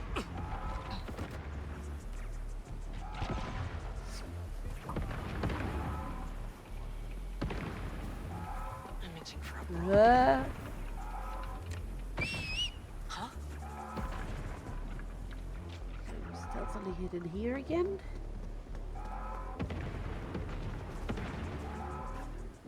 But I'd rather not have to shoot my way through if I can avoid it. Plus, this is also helping me with the fast talk thing.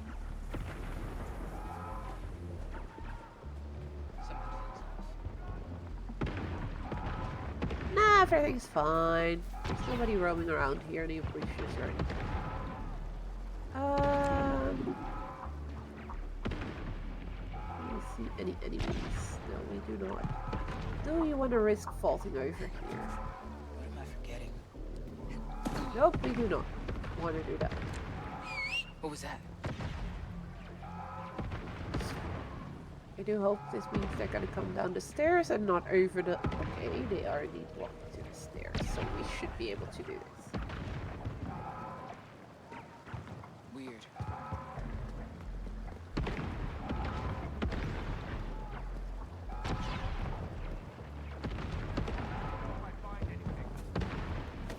Hi, bye. Wait.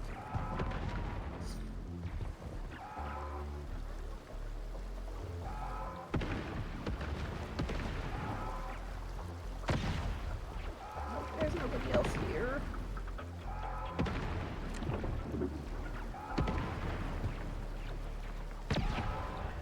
Let's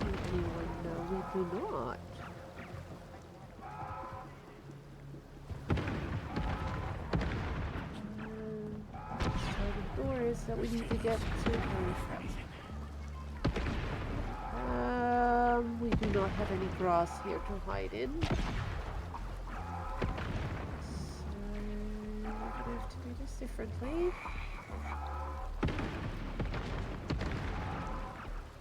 We could tell him to distract her over Time to here. distract them next.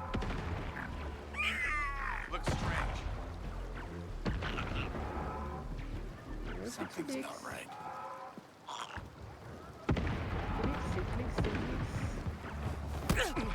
There we go.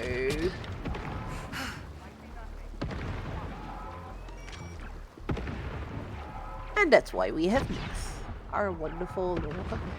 I don't see anybody anymore. Can we close this door?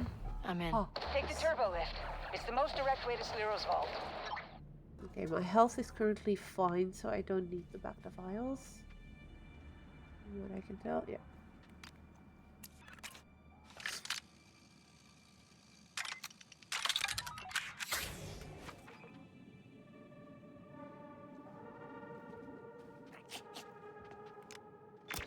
Close this door. No, be a nice person and just close every door we come across that we open. Of course weave. Nice. We needed 8. Okay, energy barrier. Has to be getting power from somewhere. Next, find me that generator. Okay, let's use Nix indeed, but let's first just grab anything we can. What is it with rich guys and old ships?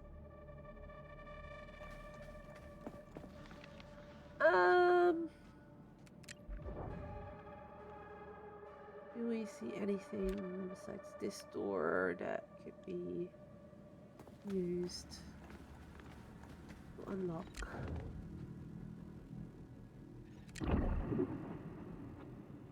Okay, so we can see a cable, thanks to Nix. Thank you, my friend. Hello there, Omer. And thank you so much for the follow.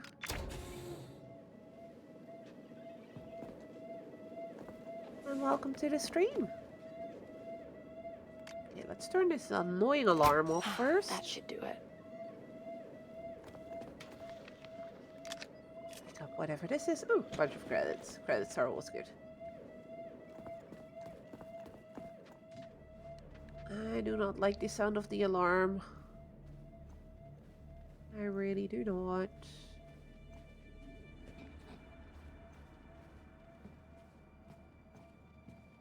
But at least, hey, the barrier is gone, so... Yoink. Wait now. Blaster burns. What happened in here? Well, what happened in here is a Hut got murdered over there, and a Pike over there, and a Crimson Dawn over here. Because this is the room we saw in the opening cinematic. Where, they got murdered by Sliro. Cameras. We gotta avoid them next. Shooting at or getting spotted by cameras will reveal position and trigger an alarm. Okay, so we need to make sure we do not get spotted. Can we have Nix do something with the camera?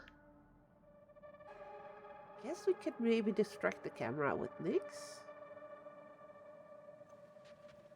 Piece goes Alright, there. distract him, Nix. Thank you. There's a turbo lift.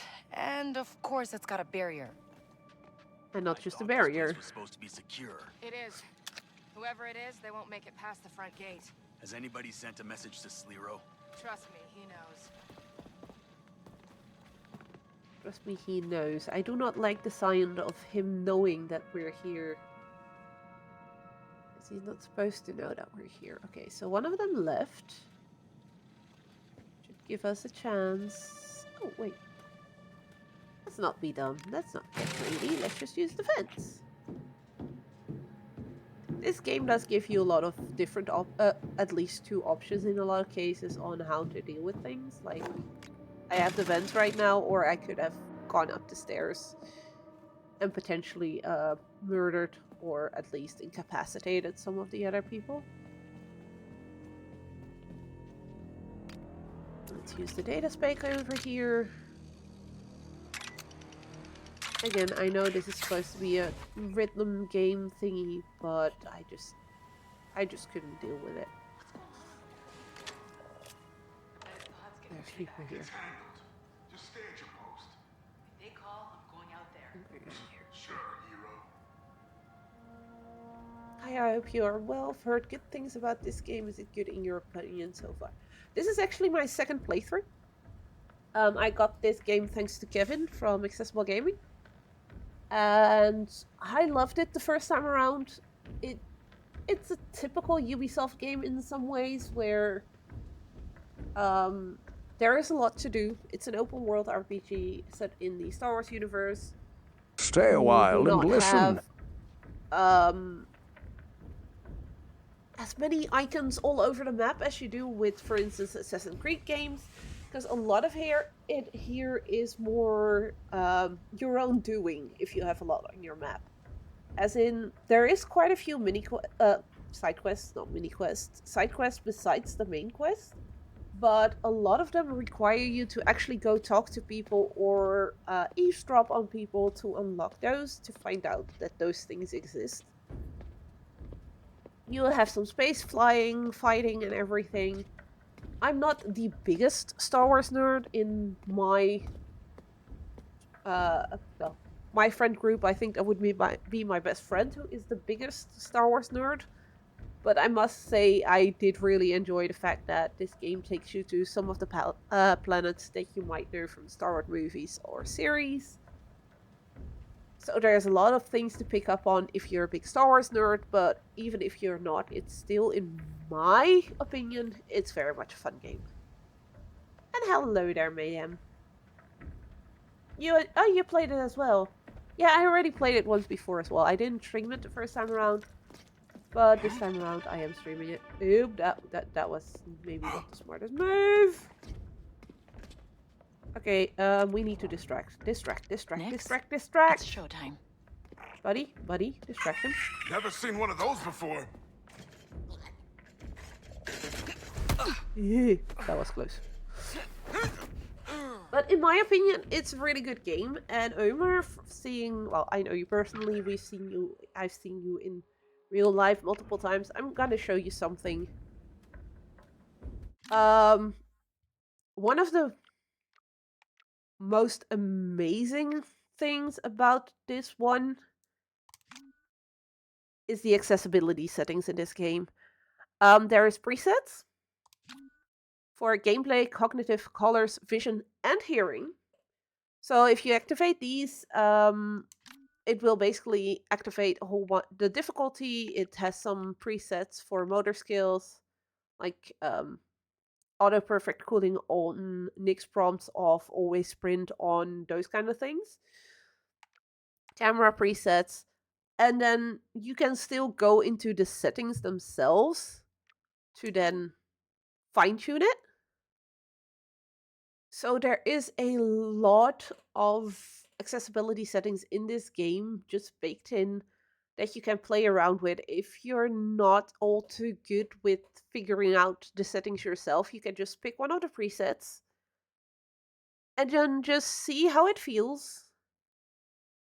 And if it feels okay, you keep them. If you don't, you just go and see, okay, maybe it's this setting that I prefer changing, and you then change those, which is really cool. Why is this one? No, back. I don't want to apply. So you have that for colorblind presets. There is vision presets. So for vision, for instance, it's high contrast mode, audio description on or off, menu narration on or off, interface text size that is default or bigger or smaller, the HUDs being different sizes and everything. So Ubisoft did really, really cook on the accessibility settings in this game. And what's even better, the first time you open this game, it starts you up with these presets. So right off the bat, first time you open it, you get these screens with the presets. and you get to pick the preset you want to play on. Or not. I didn't pick any because I personally don't really need it. But afterwards, I did go into the settings. For instance, the lockpicking minigame, I hate it with a passion. So I just turned it off. It's an accessibility setting. But I love that it's there. Because it allows me as well, who does not like these little rhythm game thingies, to just say, F you little minigame, I'm not gonna play you. So there is so many options and things, and it's just amazing to see. I actually don't know. I don't think that Dutch is an option in the languages, unfortunately. That's the one thing I'm missing. We need more games in Dutch.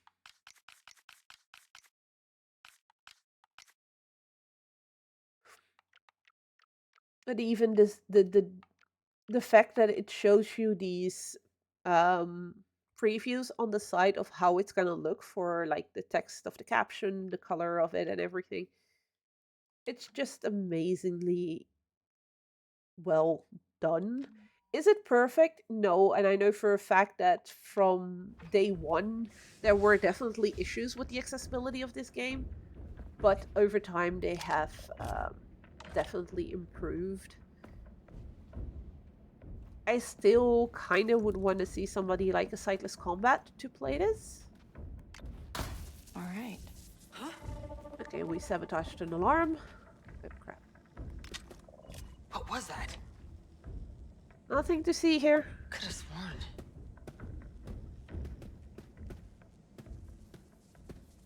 I'm gonna read what you said in just a second. Hang on. You didn't see nothing. I'm not here. Setting seems amazing. Big fan of presets. Usually when I start a new game, I need to take half an hour to comb through the settings, and settings does save time. Yeah, the presets would definitely save you time as well. I would honestly be interested to see how you would play this game with your foot. Because for those who do not know Omer is an amazing accessibility advocate that I know from Belgium. He plays games with either his eyes or his feet or both. As in, he uses an eye tracker, I believe, to play Slay the Spire 2. And I recently saw him stream Diablo 4, playing it on his keyboard with his right foot. And it was amazing.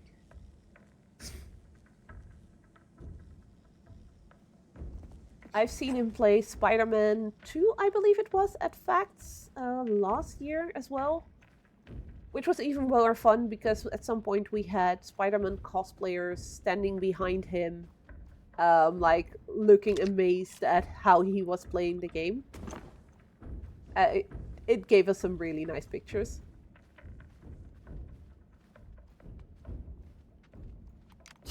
This thing is worth more than Bram's Cantina.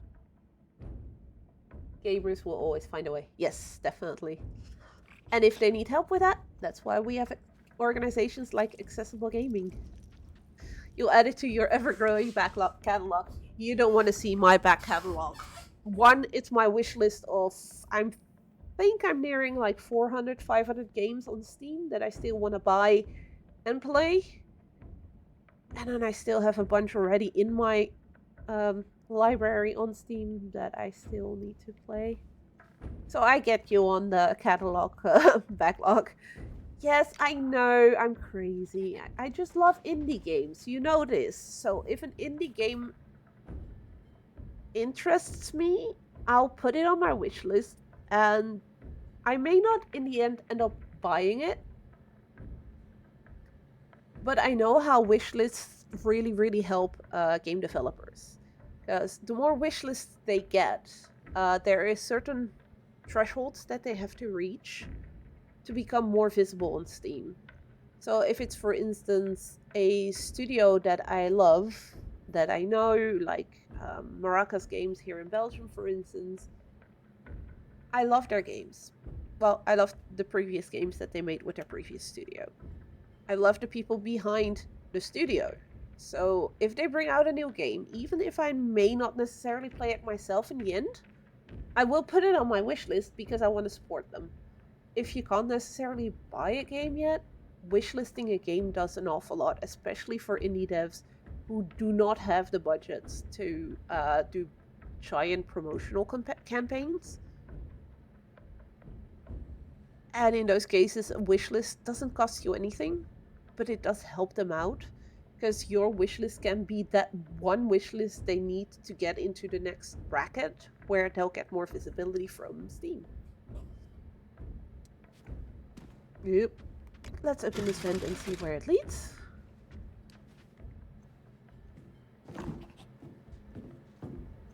So far, we're not doing too bad on stealth. I used to play the old Assassin's Creed games, and I haven't really played the more recent ones. The last one I played was, I think Syndicate was the one that came out after Unity. That's the last Assassin's Creed I played.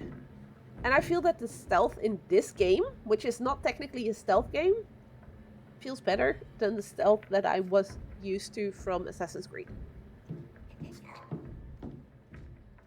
And I don't know if that has anything to do with the fact that, like, you have these vents and stuff you can go through, so you have a lot more freedom on how to stealth and how to do things.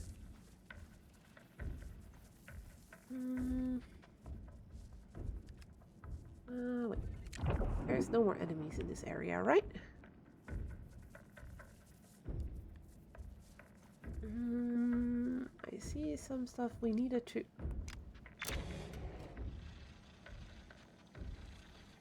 Need to get past that one. Is this deactivating the... Oh, that deactivated the camera. Even better.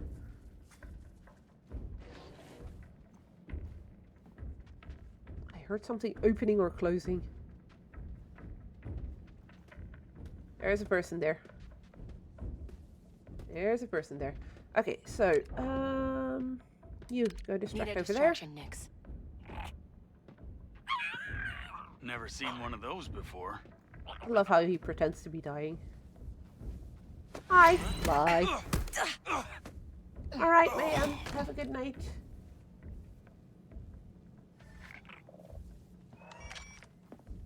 Okay, I'm quickly gonna go to my abilities.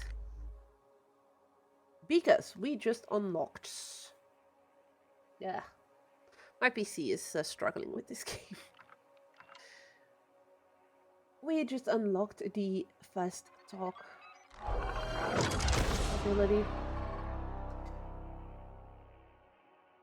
Meaning I now can actually talk to an enemy to get close to them and take them down easily that way.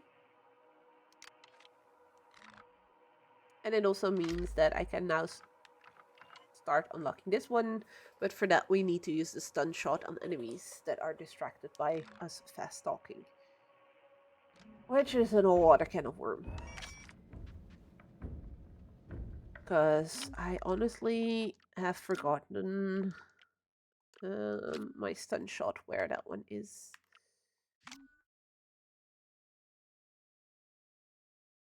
Change weapon module is Y, stun is right button. Okay. Good to know. Okay. We are gonna sabotage this alarm so that they at least can't, you know, get me with that. Is there still a person down there? Yeah, she is still there, damn it.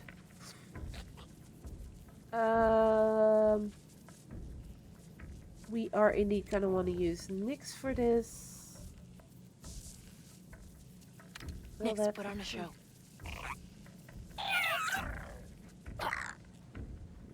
That may not have been the right spot. Oh wait, no, it doesn't matter. It's too distracted by him to even notice me, even if I walk through its sight. So we're gonna need to see... We missed something over there, didn't we? Yeah, we did. Damn it. We're gonna have to go back. Next, buddy, you're gonna be a distraction again. Go put on a show next.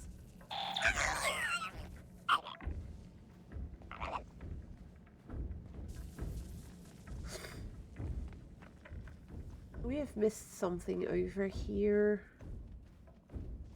To disable the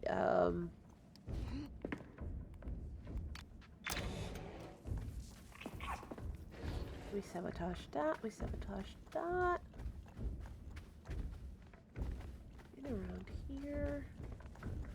Oh, we forgot to pick something up here.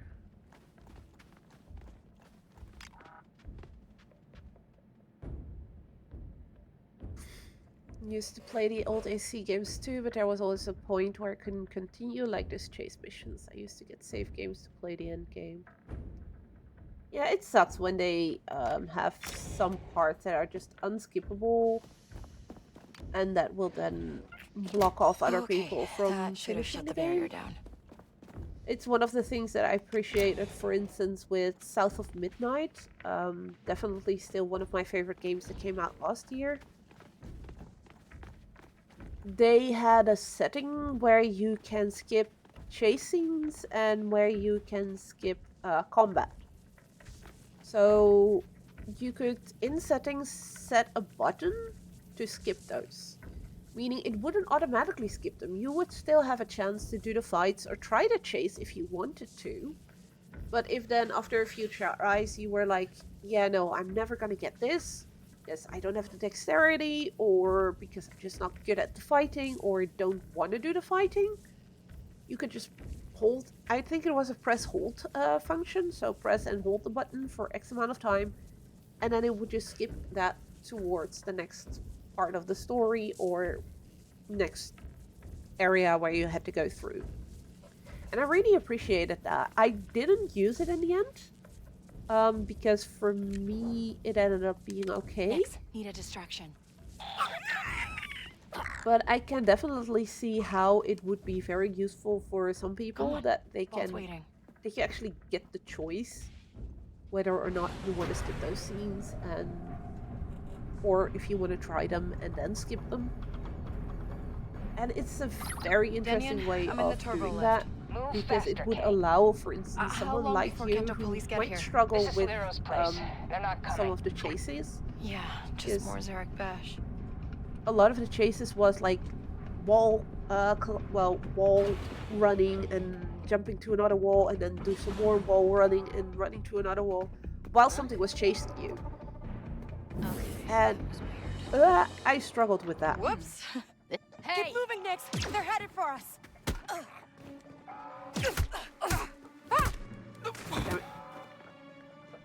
There it is. The vault. That was not what we wanted. The alarm is going off. But yeah, we need more games that have functions like that. And sure, not every game necessarily needs it or should have a setting like this, but I can see it definitely being nice. Like, for instance, in an Assassin's Creed, if you really enjoy the game, that you will still be able to play it because they have certain settings like that that allow you to skip the more difficult parts.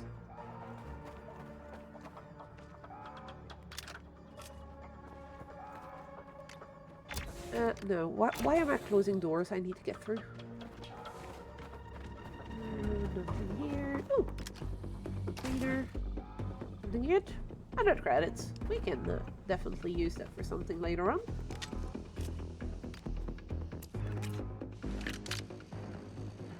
And it's like here as well. This lockpicking is technically supposed to be a mini game with audio and lights that you have to like tap the light on the right beat of the audio. And whether it's because there is a delay between my controller and the PC, or if it's just a delay between me hearing it and me pressing the button. But at some point, a little sequence could take me like 2 minutes almost to get it right, because I would miss the last beat.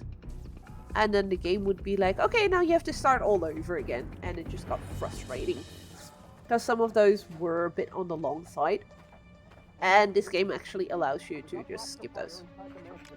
Hello? I need backup at the vault. I activated the barrier, but that won't stop them for long. If they get it...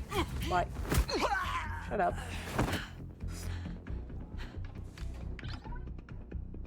Okay, we're gonna do some slicing. Slicing is a fun little mini puzzle where you basically have to select 3 symbols and then figure out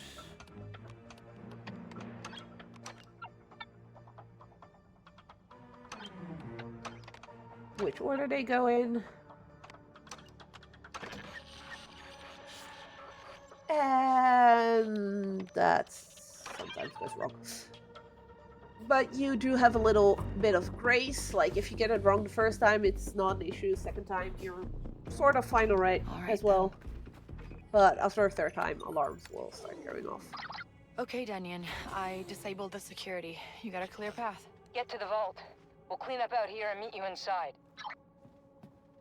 Okay, we're going into the vault. But I do believe the splicing minigame is one of those that you can also turn off. Which is interesting. Okay, I'm at the vault. We had a password override thingy, so I'm gonna guess we're gonna plug that in there. Whoa, hi. Yeah, I need to get in.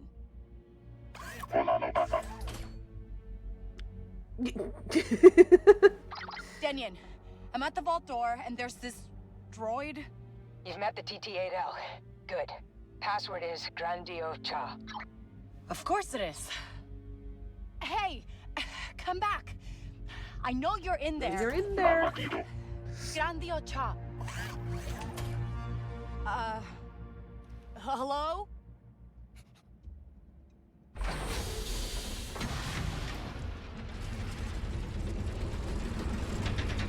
Does anybody else have a bad feeling about this? What real money looks like.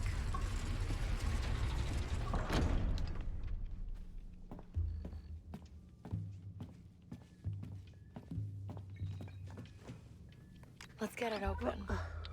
We had the override thingy with us, so... Huh?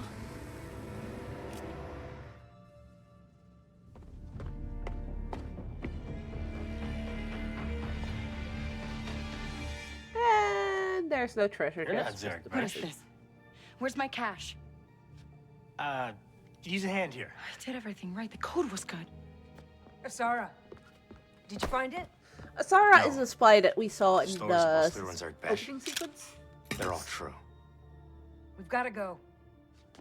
You'll get paid once we're safe. You have our And word. Aslero thought that You either pay me now, Asara just pay Asara me. is a spy for the Rebel one of the other Alliance. syndicates. So?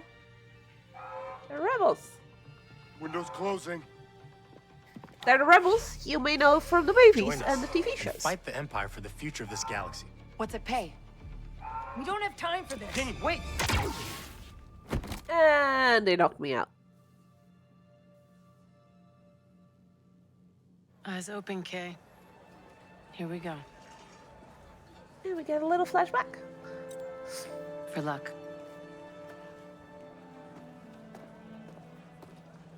Picking the mark's half the game. And that's Guy's mom. See? They don't even know we exist. You were a little young for a thief.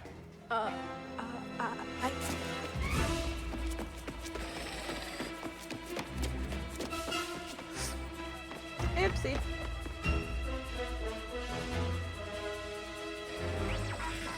Also, sorry about my captions not always being I correct. messed up. Watch it. Hey!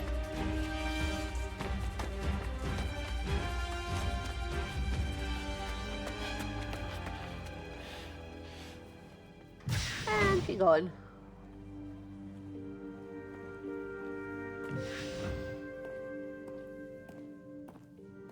Welcome back, kiddo.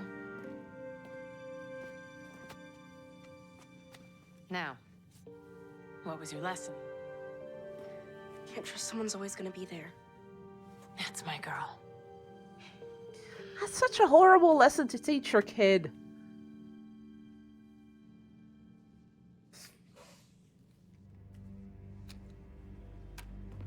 Okay, I can explain.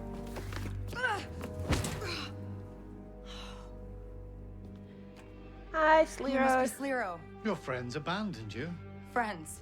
What friends? How long have you been part of the Rebel Alliance? Oh, you're serious? What do the rebels want with Zarek Besh? Listen, I don't know any rebels, but I know people. Let me go. I get answers. We solve this together. You're gonna have to do better than that.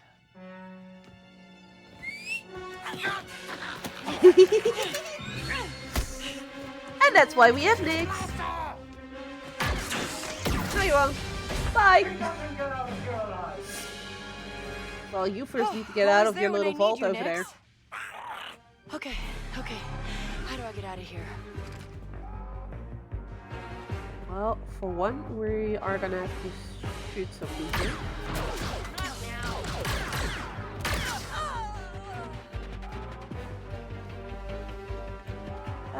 Okay, so we're Follow gonna my have lead, to... Nyx. Okay. Ah, crap, I can't use that anymore. That's kind of annoying. I'm not the best shot, so I do not like the fact that I have to shoot my way out of here.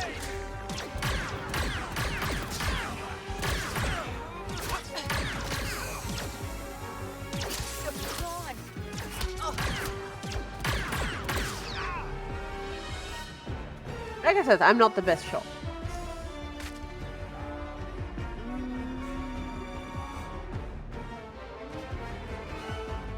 So is that behind us? I don't know if that's gonna do anything, but hey. The mansion has been breached. There's gotta be a way out.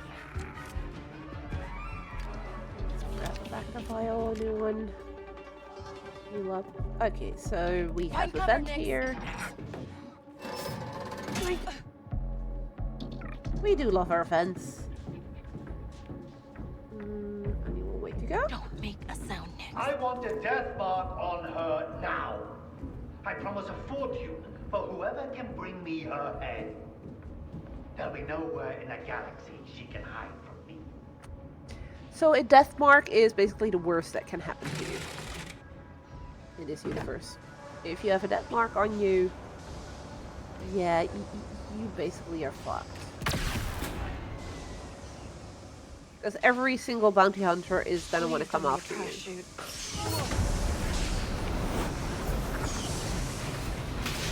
Yay, a slide! Yep, I'll walk it off. That slide did not look comfy Two at jobs all. gone sideways next. This is way beyond bad luck. To be fair, we got betrayed by the people that we did the last job with. They promised us money, so we did the job for them, and then they just turn around and shoot us? That's just rude.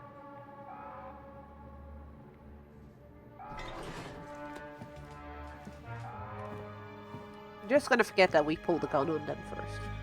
But hey, they promised me money and all I got was a person. Oh, you're gonna be playing Diablo 4. I've been playing quite a bit already as well, and enjoying the Warlock a lot. I don't know if you've already tried it, but it's definitely my favorite class at the moment for Diablo 4. But have fun! Eyes up, everyone.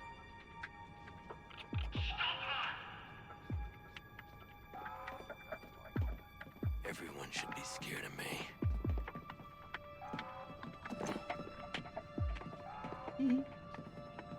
A minute in there, and the next moment I'm gone.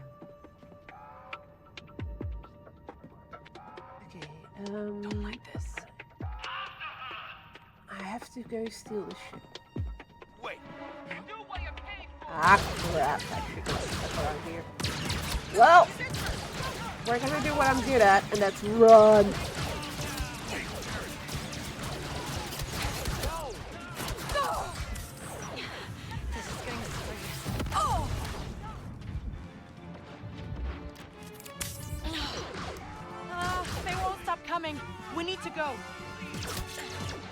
guys don't stop.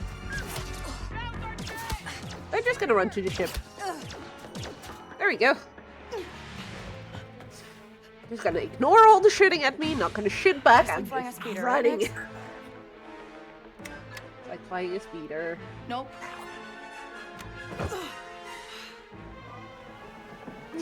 That's not it. Sorry. That's not it either. That's fun. Look, I love how she's like, okay, that's fun. When she fights the triggers. She's only flown speeders up till this point, so this is the first time for her flying something like this. Ha! Got it. Barrier's down.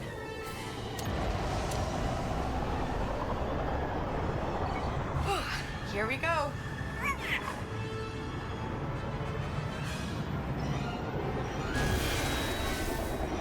Whoa! Okay, a little close. Off to space we go! Almost there.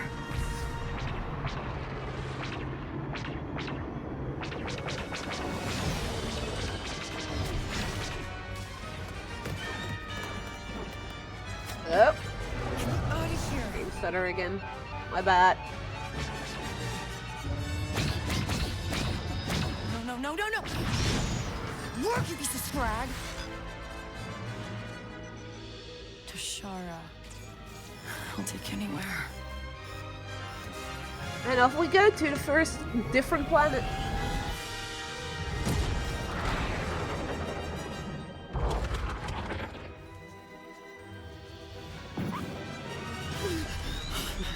The critter you just saw has very dopey eyes. We're okay.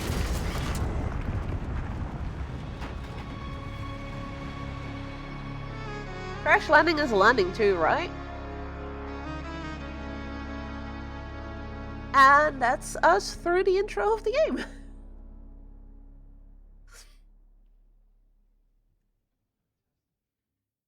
Ba, ba, da, ba, da, ba, ba.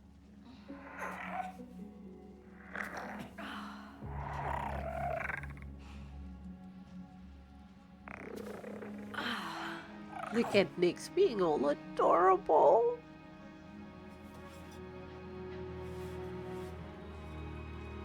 We made it. Somehow. If crash landing is we made it, then yeah, I guess we did. On. Huh, hello.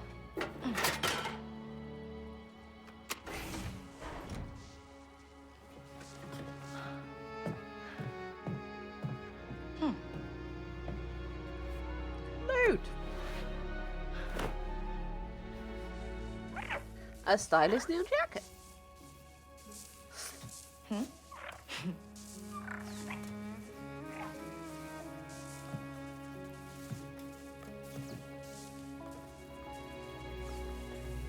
But now she also has the time to take a look around.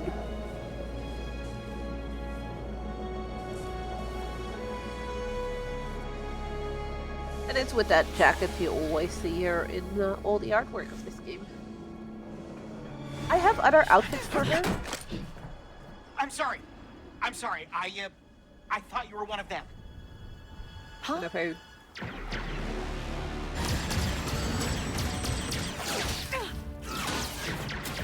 Seriously? Lots of new friends today.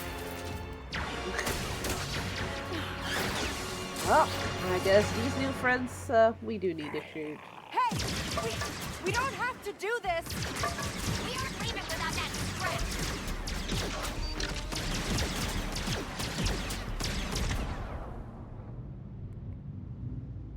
Button to mark, right button to mark, and right button to mark. And then right trigger. Okay! I've not really used that in my first playthrough because I forgot how that worked. I guess I now know, and I hope I remember for next time. Who are you, and what do you want? Okay, you're mad about the pipe. I didn't think anyone survived the crash, but you did. So now, I'll help you. I don't need help. I'm getting out of here. How? You're an off-worlder, and this ship of yours isn't gonna fly anytime soon. But lucky for you, I'm a mechanic. How many credits are we talking? I mean, a few, mostly for parts. But good news, Tashara is a great place for someone with your... skills. There's a Pike underboss named Gorak. Talk to him. And he'll give me work. Got it. That speeder in your ship will get you to Miragana City, easy. If my ship's gutted when I come back, I'm gonna hunt you down. Waka. My name's Waka. I'll hunt you down, Waka. Definitely don't have trust issues. No. All right, let's take a look. Wow, nice. So this whole game basically allows you to align yourself with some of the underworld gangs. So the Huts, the Pikes, Crimson Dawn, and there is one more whose name I forgot.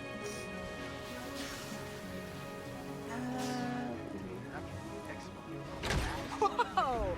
This thing has some kick. Oh, okay, we're alive. We fix the ship, get to the core worlds, and land a big score.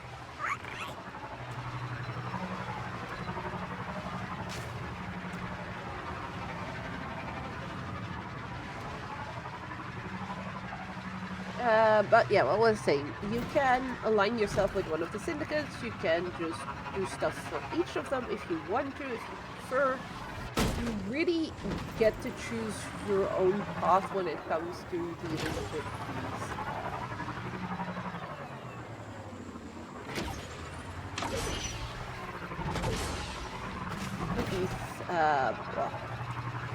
these syndicates. But you do also want to be friends with them if possible, because there is areas. What are we doing? More of those bandits? Oh, come on!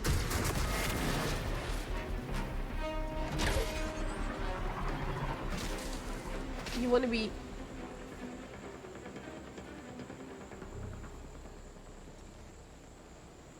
Oh, at the moment it is. Great. Yeah, I think that's mainly because of the speeder being so far down fast and your PC struggling with that.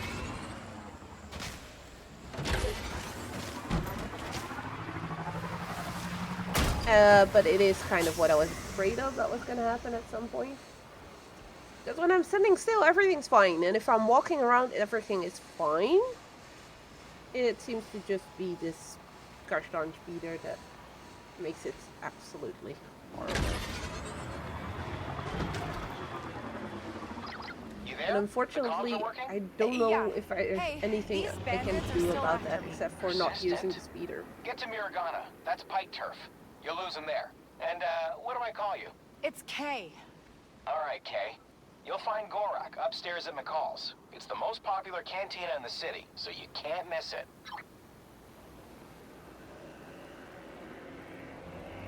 But yeah, it seems like the game really struggles with the other PC struggles with doing the whole speeder thing.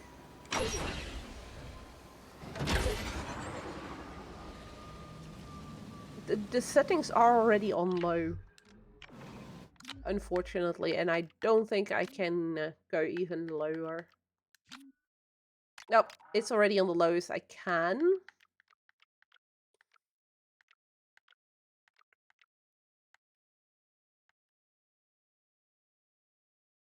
So, yeah.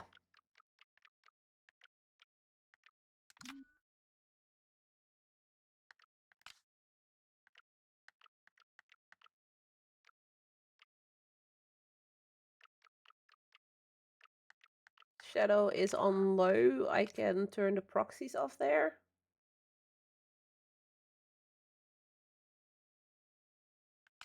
But having that on is actually better from what I can read there.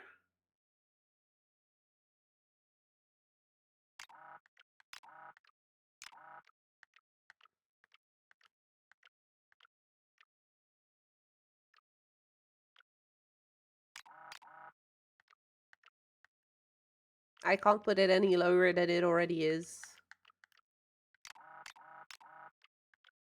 Which is kind of annoying.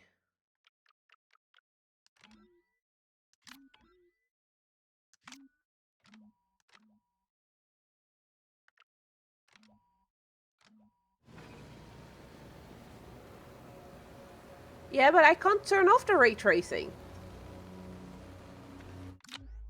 As you could see in the settings. I know this card can't do that. But I also...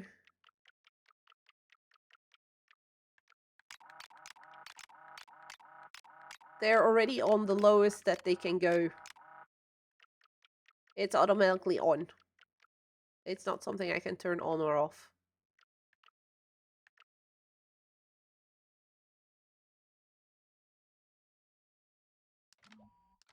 Yeah, the thing is, the only moment it's a problem is with this freaking speeder.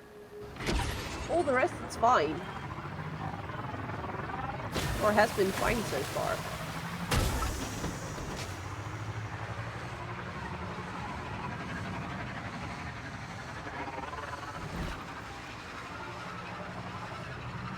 So I'm just gonna quickly get myself to Miragane, which is a city, and then I won't need the speeder for a little while. Wow, look at this place. Must be Miragana. Yeah, I may want to take the road into the city.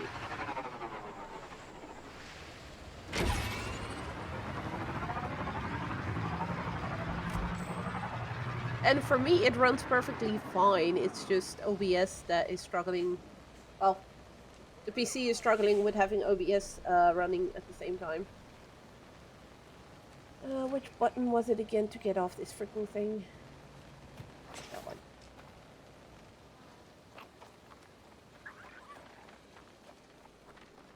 It's been fine so far, so it's odd that it's now suddenly starting to struggle so much. Why you do this, Twitch?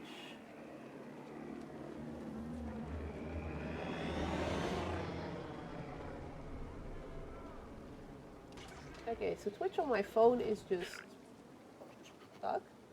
Great.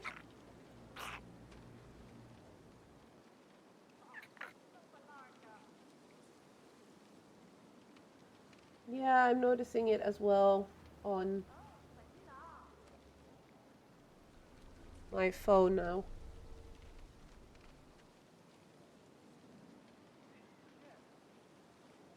Well, that's annoying. That is some wind. This OBS is showing properly where I am currently, but the Twitch stream on my phone is not. All right, Waka. What do you get out of this? I don't trust Charity. Charity? Do you know what this baby is? It's an EMLA 50.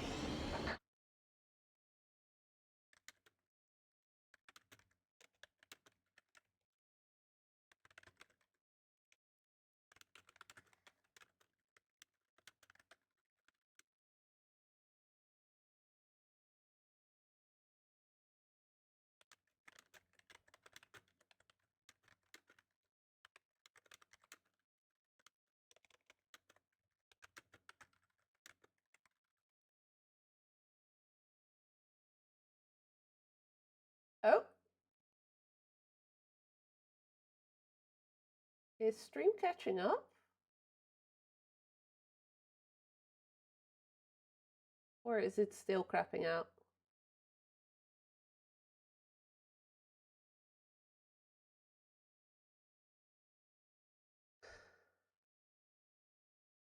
Well, shit.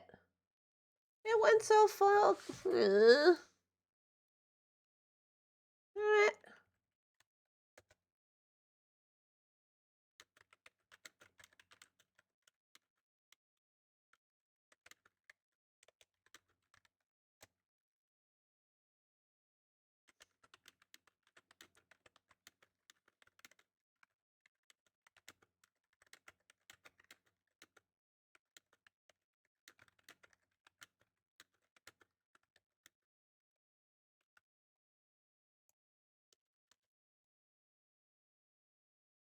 is really annoying me.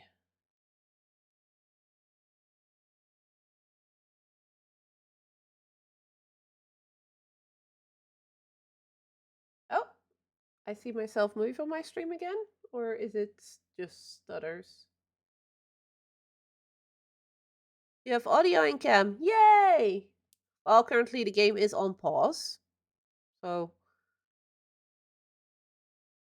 But I guess this really means that this game can sort of run up to a certain point with OBS and running as well. Miragane is definitely a more busy area. So this ship is special. Yeah, maybe. You don't get it. Let's see. Just give me some new Yeah, fuel now injectors. OBS is crapping out. At least we'll be able to fly. all right. Fuck's sakes. Figure it out. Well, I guess that's it for this game then for stream, unless what I could try for next week, because it runs smoothly on my laptop, and I do still have my capture card as well. So I could try and do the same thing as I did with Doom Eternal, and run it on my laptop and play it on my laptop while actually streaming it from the PC. But that requires a bit of setting up, which I'm not going to do now for another like half an hour or so of stream.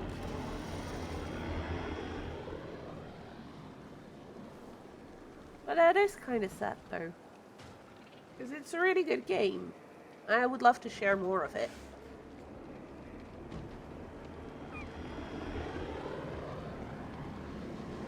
Yeah, I just noticed as well. Can you still hear me properly?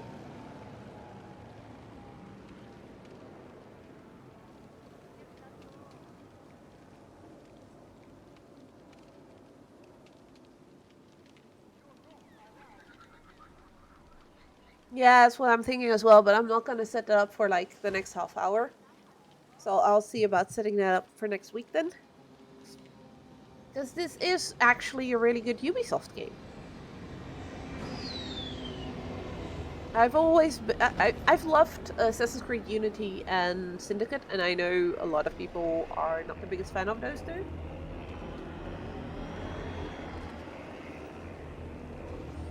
But at the same time, the bloat on the maps and everything became a lot in the Assassin's Creed games. Black Flag was a good one as well. There's a remake of that one coming now. But this game, well, I do like Star Wars. I'm not like the biggest Star Wars fan or anything. Like I said earlier, that is reserved for my best friend Nerd. But when I saw trailers of this game and everything, and the fact you're not playing... you're not playing as a Jedi, so it's not the classic, oh, look at me, I'm a Jedi, I can do everything kind of deal. And yeah, the stream does seem to be a bit behind. Probably because of all the stutters and everything. But that's fine. I did really like what I saw in like the trailers of this game, and it is indeed Star Wars, so it's something that interests me. So I decided, like, okay, maybe give it a try at some point, and then I got the chance to actually get a code for this game thanks to Accessible Gaming. So I jumped at the opportunity and played it through fully, mostly on my laptop. When I was at Fed's place, for instance, in weekends and stuff. And I actually really enjoyed it. Well, Ubisoft has been doing that for ages with every single of their Assassin's Creed games. They just throw a different era over it and it's still the same game in a way.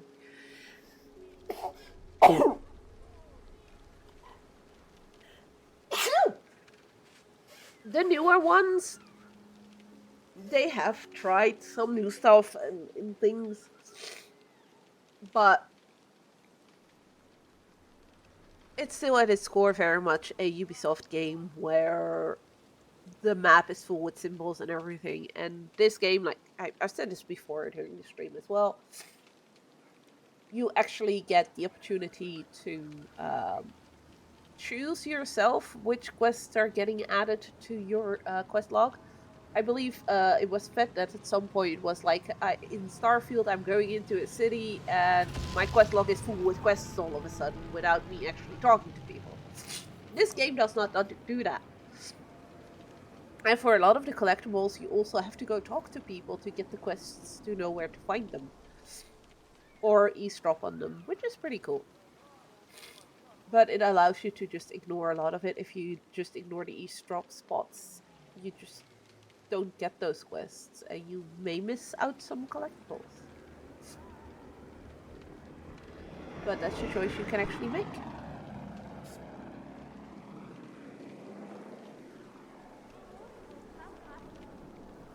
But yeah, I think I'm gonna leave it at this then for today. Seeing it's no longer liking the game together with OBS in the background, unfortunately. I will see if I can get it to work again with my capture card, and that way I can play it from my laptop next week. Does mean I'll have to mess around with the cameras. Probably won't have the camera on my hands, because the laptop will be standing here in front of the screen. But I'll figure something out so that next week it runs better. Yes, Darkfield is bad when it comes to quest log. Load can go 2 steps in the major cities without getting read to do. Yeah, then it was indeed you that I heard saying that. This game does not do that. Then you exit the city and the entire planet has looked from you. In this game, the planet itself, a lot of it is sort of empty. As in, there is a lot of items you can find all over the place. There's treasure chests and everything. If you go past certain points, you will see on your map. Can I see the map here? Yes. Let's see if it wants to load that properly in on the chat. So the map will tell you, so okay, in this area there is 6 treasures, but you actually have to go look for them. It's not like your whole map is filled with little icons or anything. I can't show the rest yet because I haven't uncovered that. But it's a pretty decently sized map, and there is definitely stuff to do everywhere. Like, there is bandits, there is some events that can pop up, like where you have to go liberate some materials from bandits or kill some of the am I saying this correctly? First Order, I believe. Because they are also one of your syndicates that you no, you can't befriend. They mostly hate you. But it does not give you like a giant ass. For now, for instance, I still only have one. Tried Starfield, didn't like your party member AI, but it was kinda some time ago. That said, I never use party members in Bethesda games. They are either severely overpowered or severely underpowered. Aren't they also always in the way, or, you know, you accidentally kill them because they were in the way? Lots of 1 and 2, but they more got in your way if you were able to make use of them. The ones in Starfield, especially Sarah, constantly whine and bitch and moan about bloody everything you do.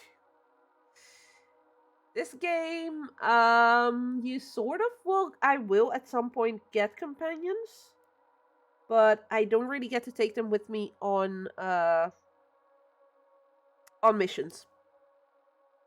They will more be people that give me like new abilities. So these things. Yeah, the PC is definitely struggling because it's now even not properly opening this thingy.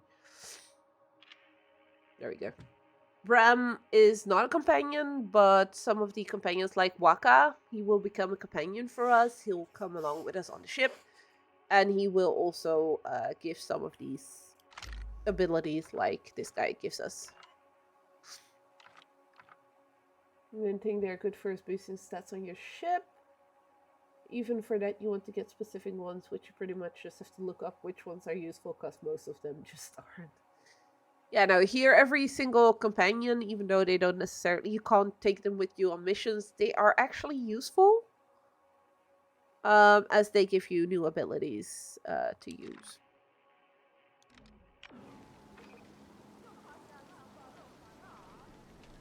I've never really been into the Bethesda games, so yeah. I know Fed absolutely adores them, so he did really want to try Starfield, but yeah. I don't know how Starfield is nowadays, though, with all the updates they've done, although the newest update, which was supposed to fix a lot, didn't fix all that much, from what I've heard. And even made PlayStation 5's crash, I believe it was PlayStation 5. So yeah, that's a bit oops. That's a giant oops.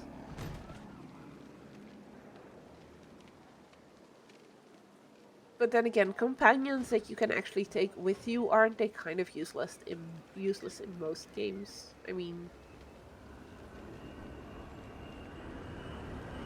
if you want a game that handles companions in the narrative way that ME does, I can highly recommend Jedi Fallen Order. It's basically Mass Effect with a Star Wars paint job. And I do believe there was a discount on those currently.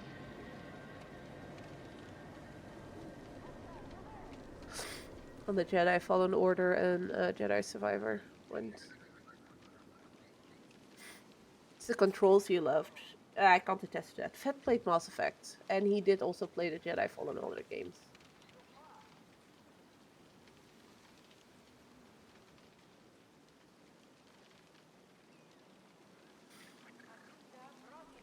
I've always been somebody who doesn't like it when I have to like position my companions in anything. It's like, okay, then I'm just not gonna bother using them. It's one of the reasons why, for instance, Dragon Age Inquisitions really bothered me as well. I liked the premise of the game. And then I got a party and I had to switch between the characters and I was like, okay, bye. But that's just me.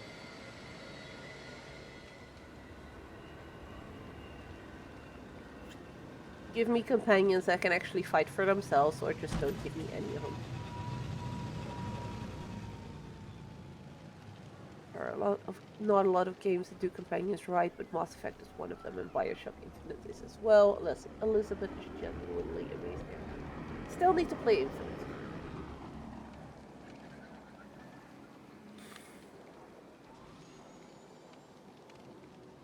Bioshock you couldn't play?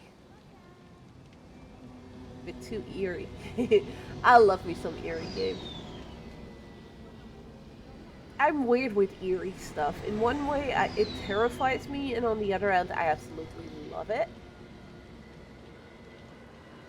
I like the creepy, crawly stuff and everything. I, for instance, still have the whole, what's it called? Dark Pictures Anthology series that I want to play through, which are supposed to be quite scary in a way as well, but they just look really awesome. And to be fair, I've started the first one a couple of times, and it's very eerie at the start. And I actually do like it, so I'm still thinking if I maybe should string those. I just saw what my captions made out of me saying string those. It's not string those, I said stream. I love how captions struggle with my accent. Yeah, we all have a backlog of games, Deirdre. 1 and 2, yeah, they get creepy, but Infinite is nowhere near as scary. Infinite, it's also the setting that is a lot less scary looking because you're in the clouds, whereas 1 and 2, you're somewhere stuck underwater in a city.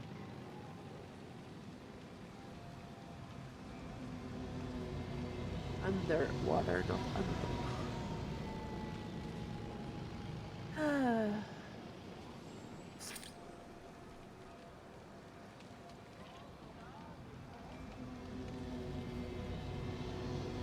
Oh, discounts and heavy discounts is definitely the way I get a lot of my games as well.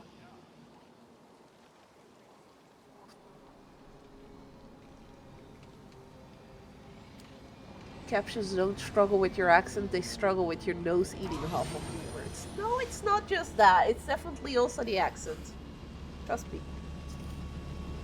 On days when my nose is not being this annoying, it also makes similar mistakes to this. Ow! That's just rude. Okay, I'm gonna get out of the game or send somewhere else. Don't crash the stream, please. Yeah, the game really struggles. I'll see if I can get this properly set up for next week with my capture card and my laptop. See if OBS hates that less.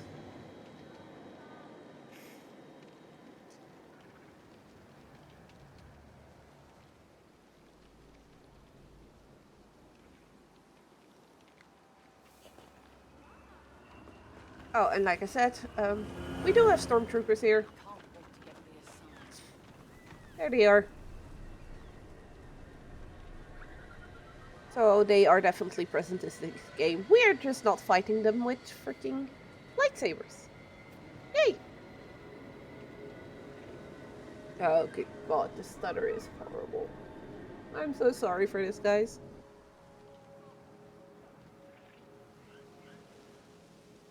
Never buy games on launch anymore. Only ever buy games for under 4 years, and most of the time that means discounts of 30 to 40% at a minimum.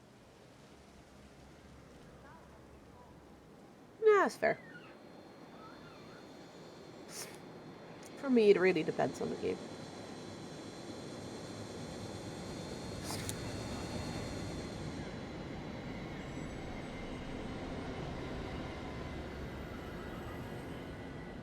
But yeah, I think I'm gonna cut off stream. We can continue talking on the Discord if we want to. Seeing the ones talking here are talking on this are all on the same Discord anyways. I do believe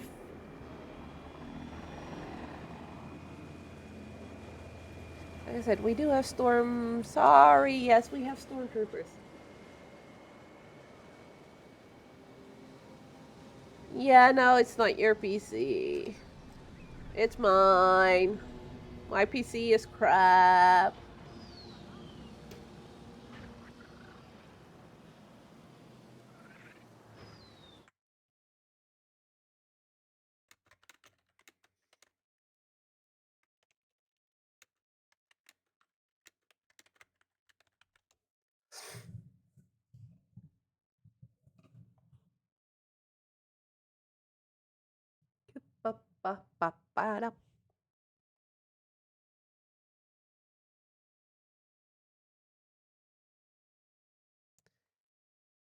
It can run it, just not with.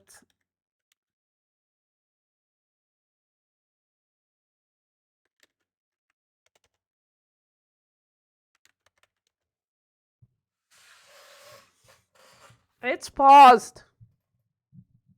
I just think the stream may still need to catch up.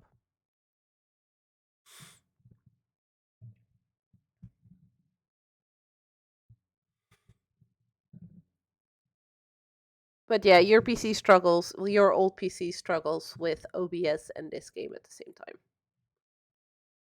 So let's see next week if it works with the capture card, and if not, then, well, I guess no Star Wars Outlaws stream anymore.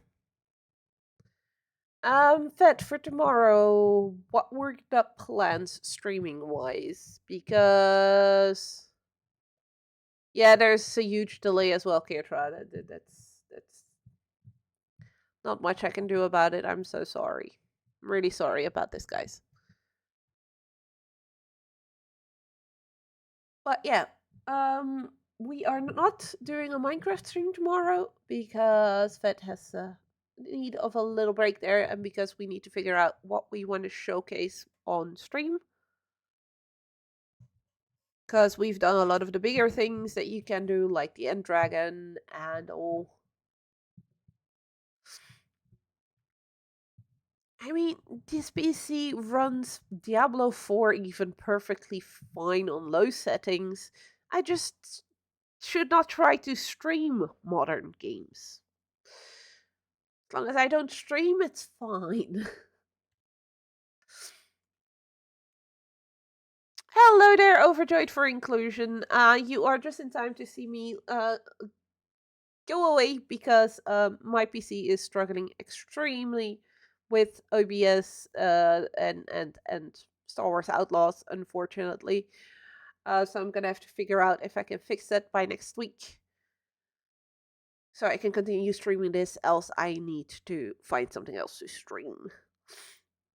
It's really bad. You do not want me to take this game off pause at the moment. You really don't.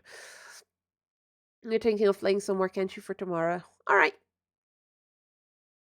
Yeah, else I was gonna think maybe I can try and figure something out for streaming for tomorrow. But if you want to do some more Kenshi, that's perfectly fine.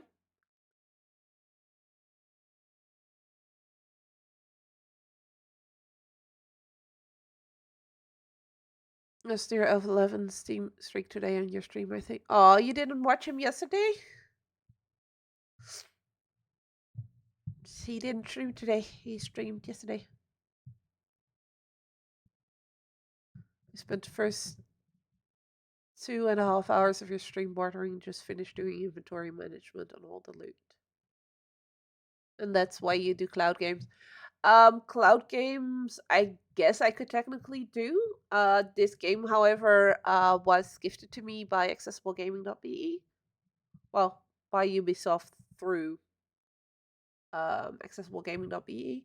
So I have the actual game here on my laptop. It works perfectly fine. On this PC, on low settings, it works fine. It's just the moment I open up a stream and start streaming while playing this game, that's where the PC is just like, yeah, fuck. Nope, we're not doing this anymore. This does not work. So it's more of a stream kind of issue, as in the PC having to do that at the same time. But I believe I can fix that by playing the game on my laptop and then sending it through a capture card to the PC. So we're gonna try that next week. Okay, try you have another 2 shockers of fire resistance potions, splash 1 normal. He will be able to swim in lava later. Don't be like me and try and swim in lava without those potions. That's why last week we had to go and find my stuff again on the Minecraft stream.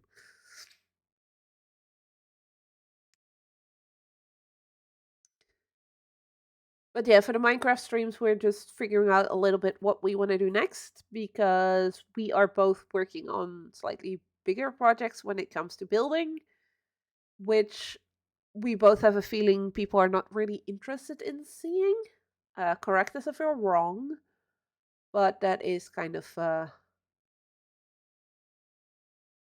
feeling we got, that people prefer us exploring and that kind of stuff. And we do still need to find trial chambers, so that is something we want to maybe try that next week on stream if we can find one.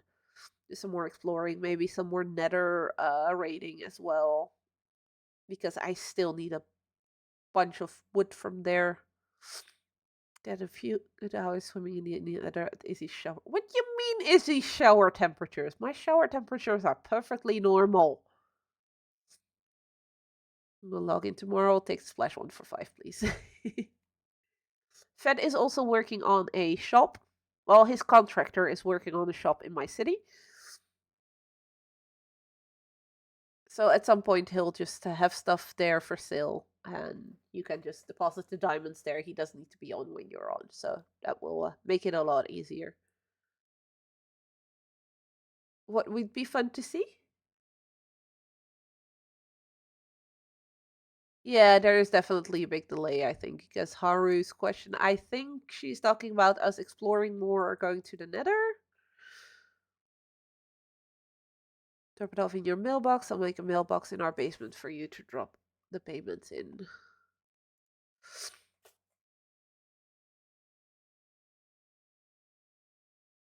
But yeah, that's all the Minecraft stuff they're talking. So guys, thank you so much for being here. I had a blast playing the Unplayable game. Which we turned into a playable game by turning on the accessibility settings. Because that game is all about pointing out to people that some settings that we take for granted might not be as for granted for other people.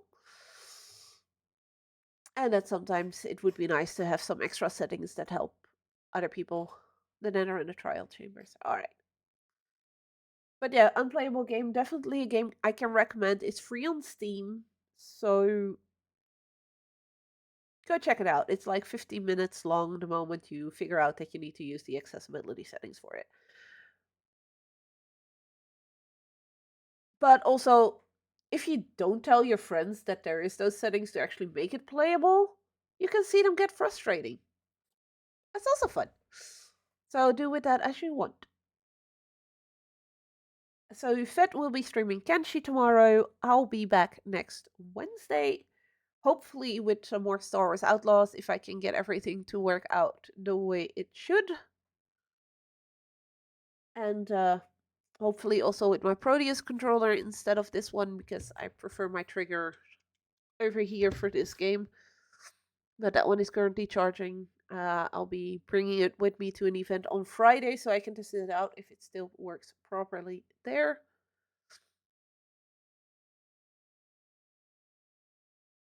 We are still waiting on our new one as well, but that's a different story. So, yeah. Good night, everyone. Thank you so much for everyone for being here. Kietra, Haru, Ved, Mayhem was here earlier. Omer, overjoyed for inclusion. Always nice to see you pop in as well. And with that, I'm just gonna call it a night and let this poor old PC have a break because I don't want it to melt and break on me. So, bye, everyone. Stay safe out there. Take care of yourselves, and see you guys next time. Bye bye.